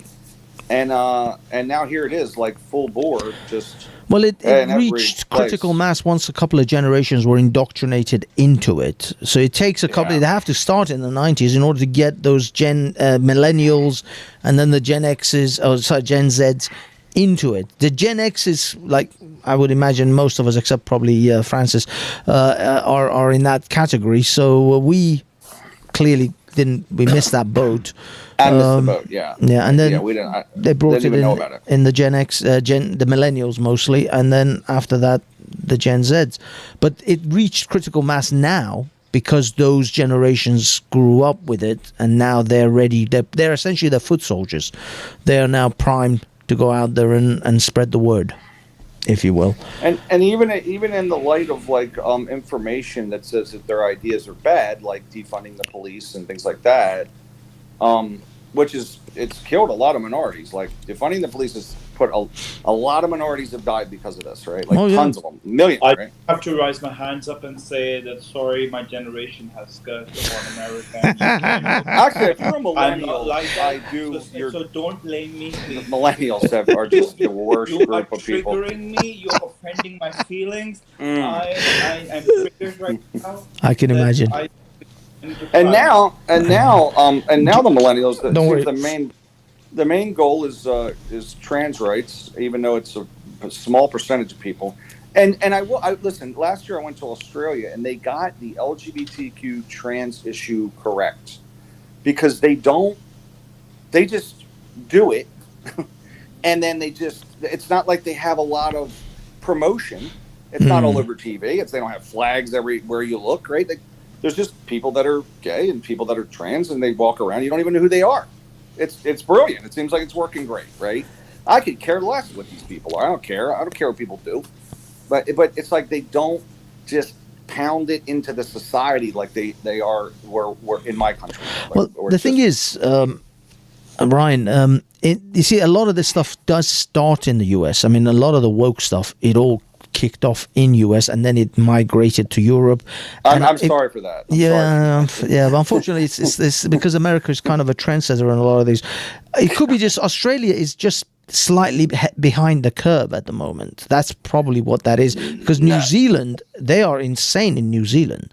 No, they had so they've had like LGBT rights since like the 80s, right? Oh no, they have the rights, but what I mean is they're behind the curve when it comes to this fervent, dogmatic kind of groups. Like lunacy, like it's a religion. Yes, those well, this sort of types. progressivism is a religion, by the way. It's an absolute religion. And it's dogmatic, absolutely, yeah. Oh my God! I was actually going to do a. It's called, I've actually been aiming to do a little sketch, like comedy sketch of a guy in like a blue purple wig at a podium at a Christian a priest on a Sunday, except this the Church of Woke. And I had this idea for like 3 years. I still haven't done it. Listen, Vez, and look, the thing is, it is cult massage, right? Because if you look at people trying to leave the cult, like Anna Kasparian right now, who is she's getting a bit woke. She's going to say base. She's getting a bit base. She's getting away from it, and you've already seen the left wing kind of turn on her, right? Like they're Anna Kasparian. She's like, she's turning into a right wing lunatic, right? Like, you know, and so she's kind of leaving the cult, and they're going to go after Elon Musk. They went after him hardcore because he said, "I'm not a Democrat," right? So the minute you leave the cult, they go insane. So. But Francis, actually, I was thinking maybe I'll who switch the most hated person by the media. That's nothing they get. The most hated person in the world by media is Bibi Netanyahu. At the moment, at the moment. At any moment. He's up on the high on that list. But I think, look, I read that before the October 7th, before that date, he was losing popularity in Israel too. Wasn't he wasn't there a lot of pushback against Netanyahu within Israel? There was a lot of reporting of pushback, yes. Okay, but most people liked him, okay. But I don't think anything has changed. I think what happened is the people who hated him more, and the people who loved him more. So I don't think... he's on the right. Is he more right-wing? He's like... he's a soft right-wing. He's kind of liberal right-wing. He's like a Margaret Thatcher, okay. Yeah, Reagan or... Okay. So, but he's not radical, right? But he's... No. The stuff in the West Bank, I wish he was a bit more right-wing. I saw the stuff about... I saw the stuff about the West Bank, and I know that was controversial in the national... here in America, we heard about it, prior, like a year ago, like of that and various things like that. But that could have been the left-wing media just saying... oh, here's what they're doing this with this land, things like that. I don't know. So, but, one thing you know what I it have looks heard. like to Israelis, right? When Americans keep saying, we look at America and we say, you took a whole continent basically. We took a sliver of land, like it's like 8 miles wide. Well, we did. Just for clarity, we did win it. We won it. We did win it. Well, we won our sliver. We won our sliver. That's cool. I'm just saying. But we won ours. So we thought that's it.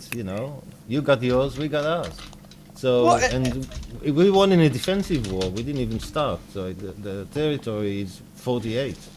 I think when the UN was established is when the rules showed up. Right before that, it was just take what you want, fight everybody. And like I talk to these people, they don't understand that the world was at war for the thousands of years. Like every country, culture, it was might makes right. And then we say to you, that's very nice that you ended the Second World War, but for us, it did not end in 45. For us, it ended in 48. Yeah. Okay. Yeah. Because we were like 1% of our population was killed in 48.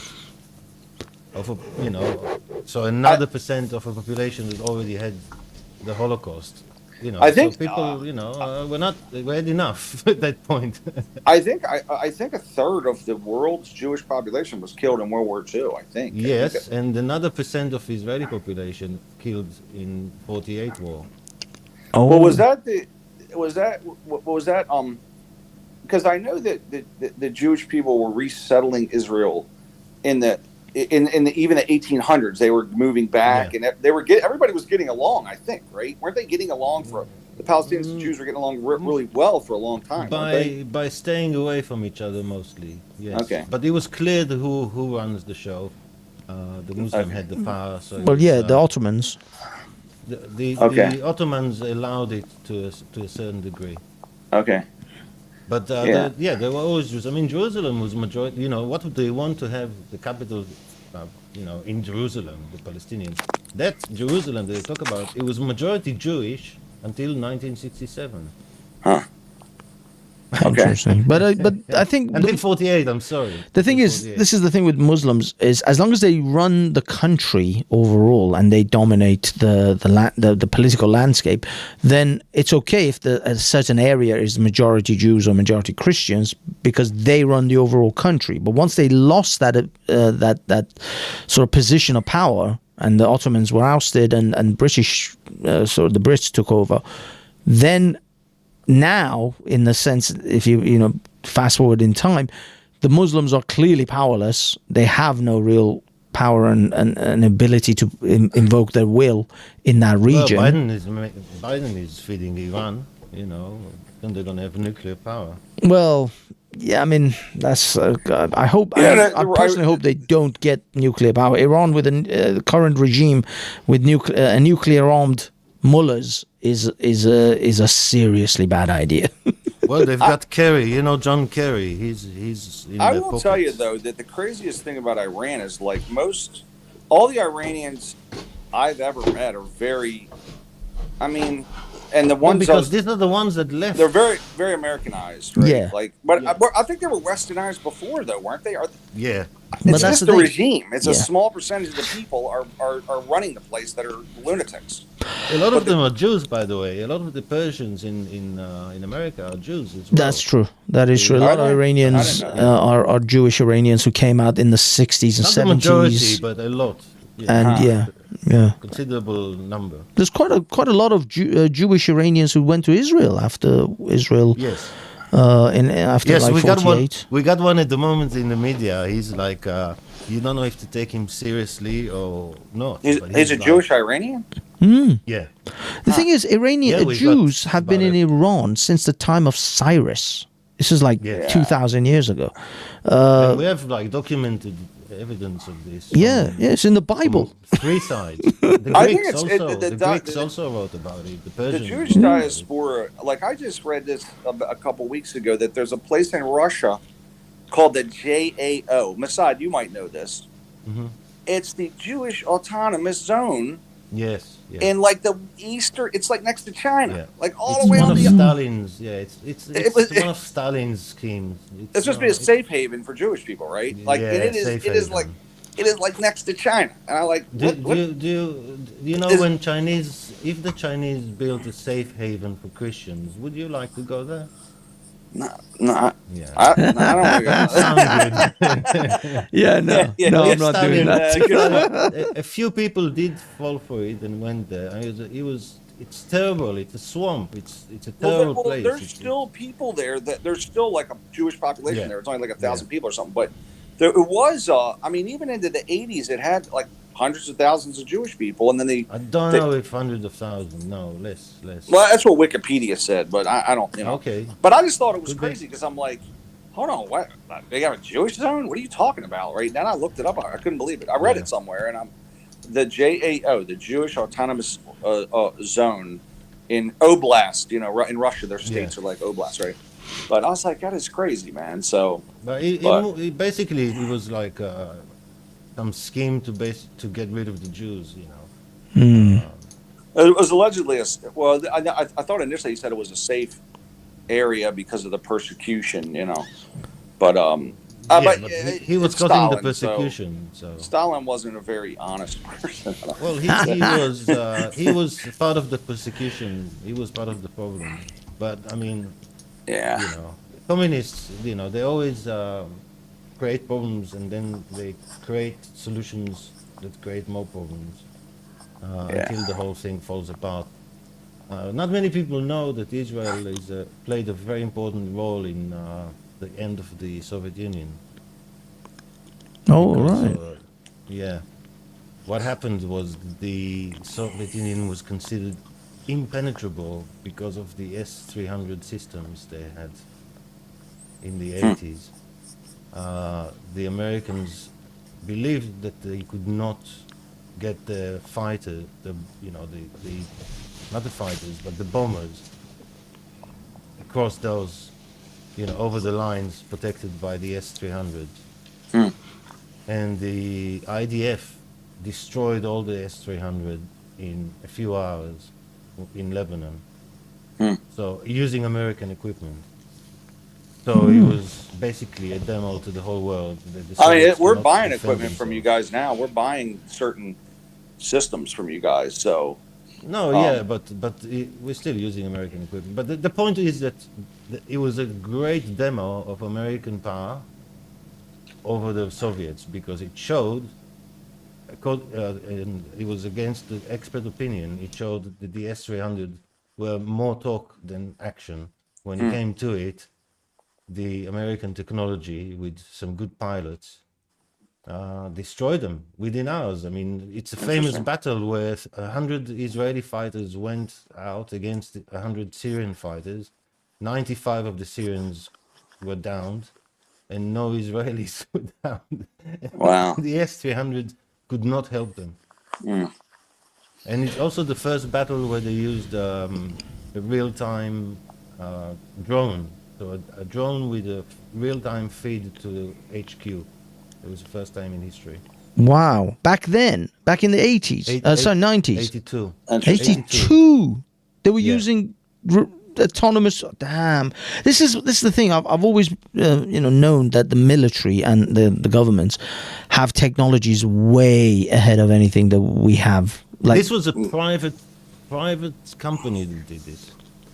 But well, you could do it like RC car almost. This is what I mean. This is why I think when it comes to these, they got funding from the government, from the army, from something, right? But it was a private company. They developed this drone with a camera, with a video camera, and this system. I mean, I don't know how it worked back then, but I mean, today everybody's got a phone. You can phone anywhere. But back then it was crazy. Exactly. I mean, it was insane technology. Obviously, nobody thought that anyone had it. So Israel had to come up with stuff because people wouldn't sell us anything. Oh, I see. Yeah, of course. I mean, we would. I think the U.S. would. I'm sure. Well, yeah, that would. Europeans. We'd love to sell guns. I mean, but you guys have a gun. You guys have your own weapons industry now. Like it's a. I mean, you guys are making guns. You know, the Turks are making guns. The Israelis are making guns. They got, Well, we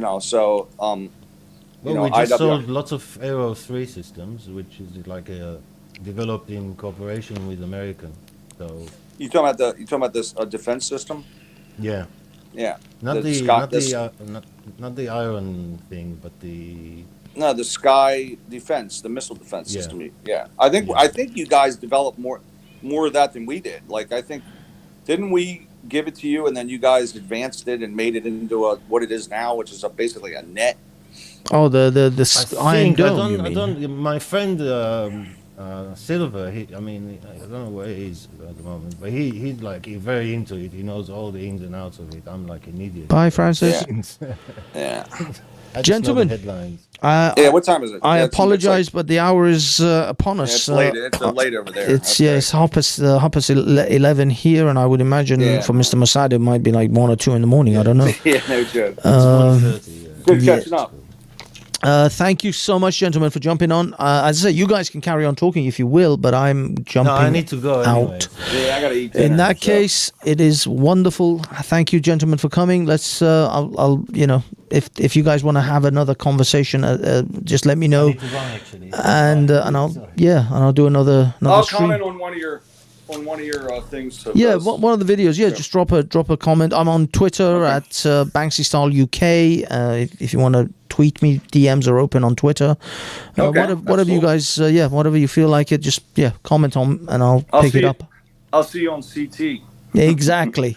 So, all right, man. Take it easy. Take care. Have a good one. Yeah. Thank you. All right, ladies and gentlemen, we are out. We are done. Thank you for everyone who came.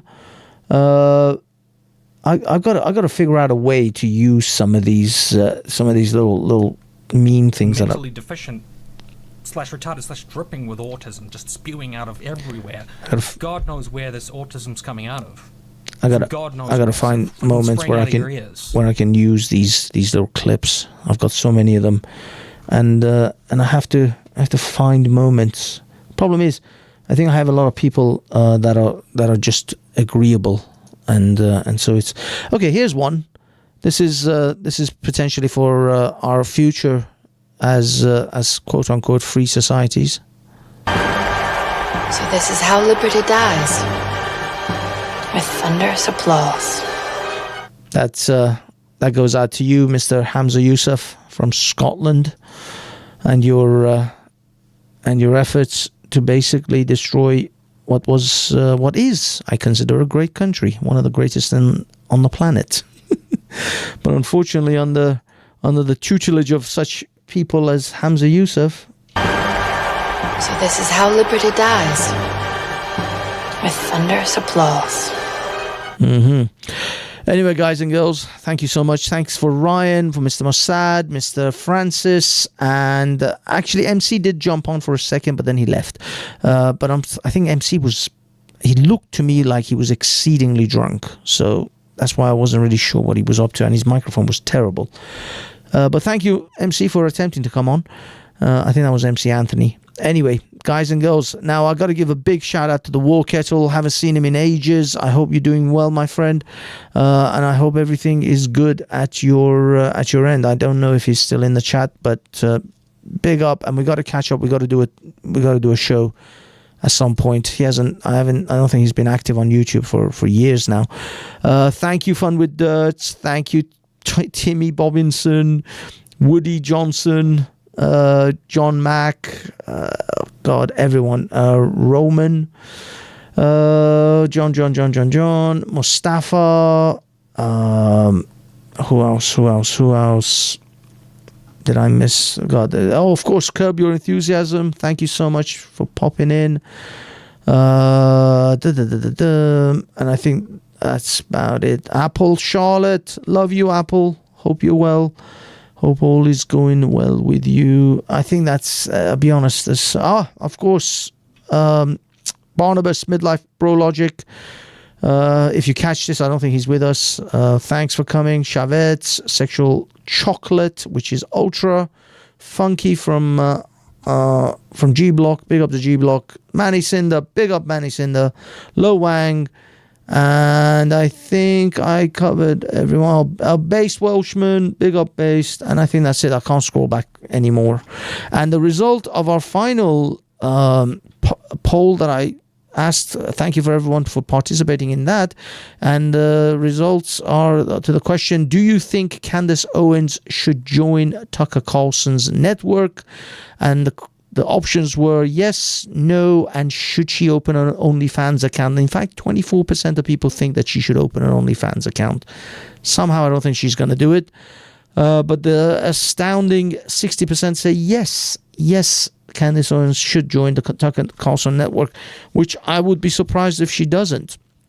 I would be very surprised if she doesn't actually jump in with the Tucker Carlson. Banksy, you finishing? Yes. Thank you, Francis, for coming. It's been a pleasure, sir. Hopefully I'll catch you on Sunday at the park, and we can maybe find out about your political leanings and a candlelit dinner. Where you can tell me the color of my eyes. I'm joking. Thank you so much, sir. Thank you for coming. It was fantastic talking to you again. That's it, ladies and gentlemen. We are done for another incredibly Banksy style live session. Banksy style stroke Hafiz Reflex.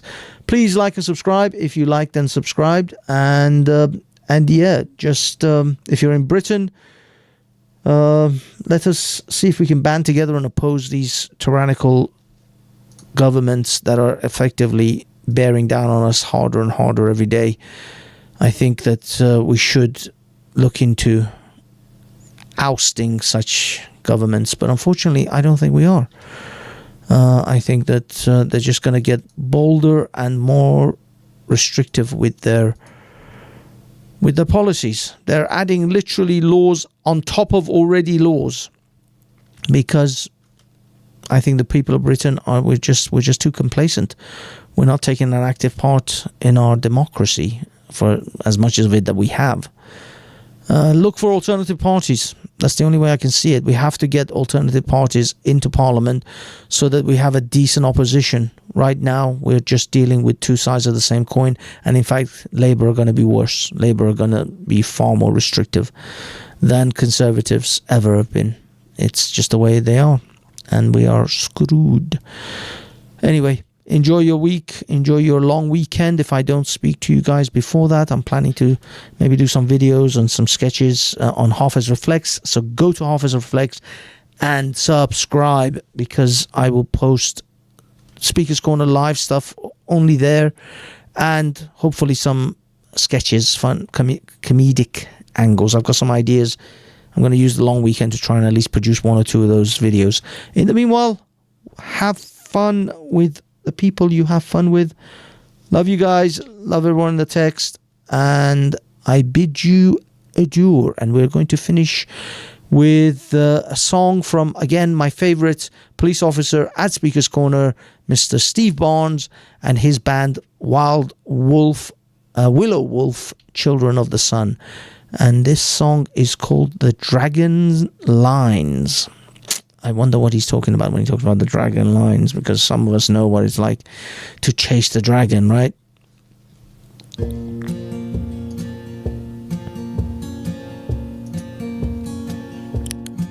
All right, guys, have a wonderful week, and like and subscribe, and go and join Hafiz Reflex, because that's where the good stuff is.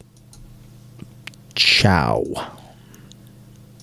I woke up on your dragon lines, a power from below. I can't explain the reason, but it's a calling that I know. I feel you as you lead me on the paths of your veins, across your mighty mountains, your rivers and open plains. Your rivers and open plains. I ride upon the eastern breeze, the power of the air. My thoughts soar high where the red kite flies, its spirit takes me there. I spread my wings, circle round the sun. Down on the dragon lines where the kite and the dragons won. The kite and the dragons won.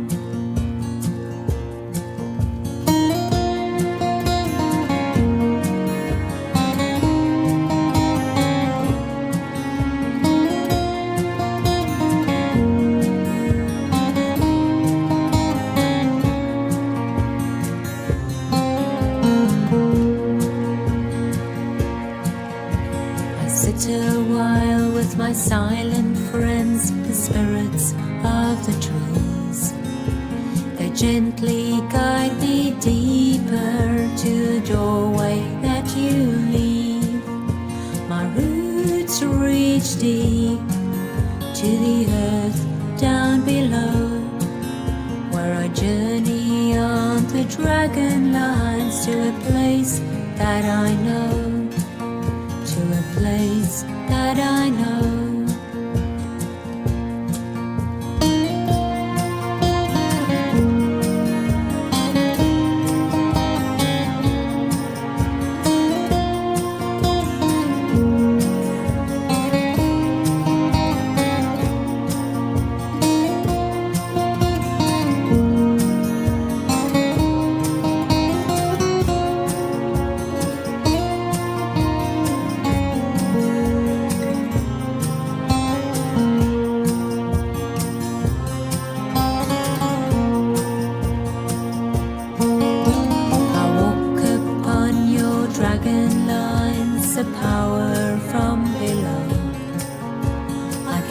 Explain the reason, but it's a calling that I know.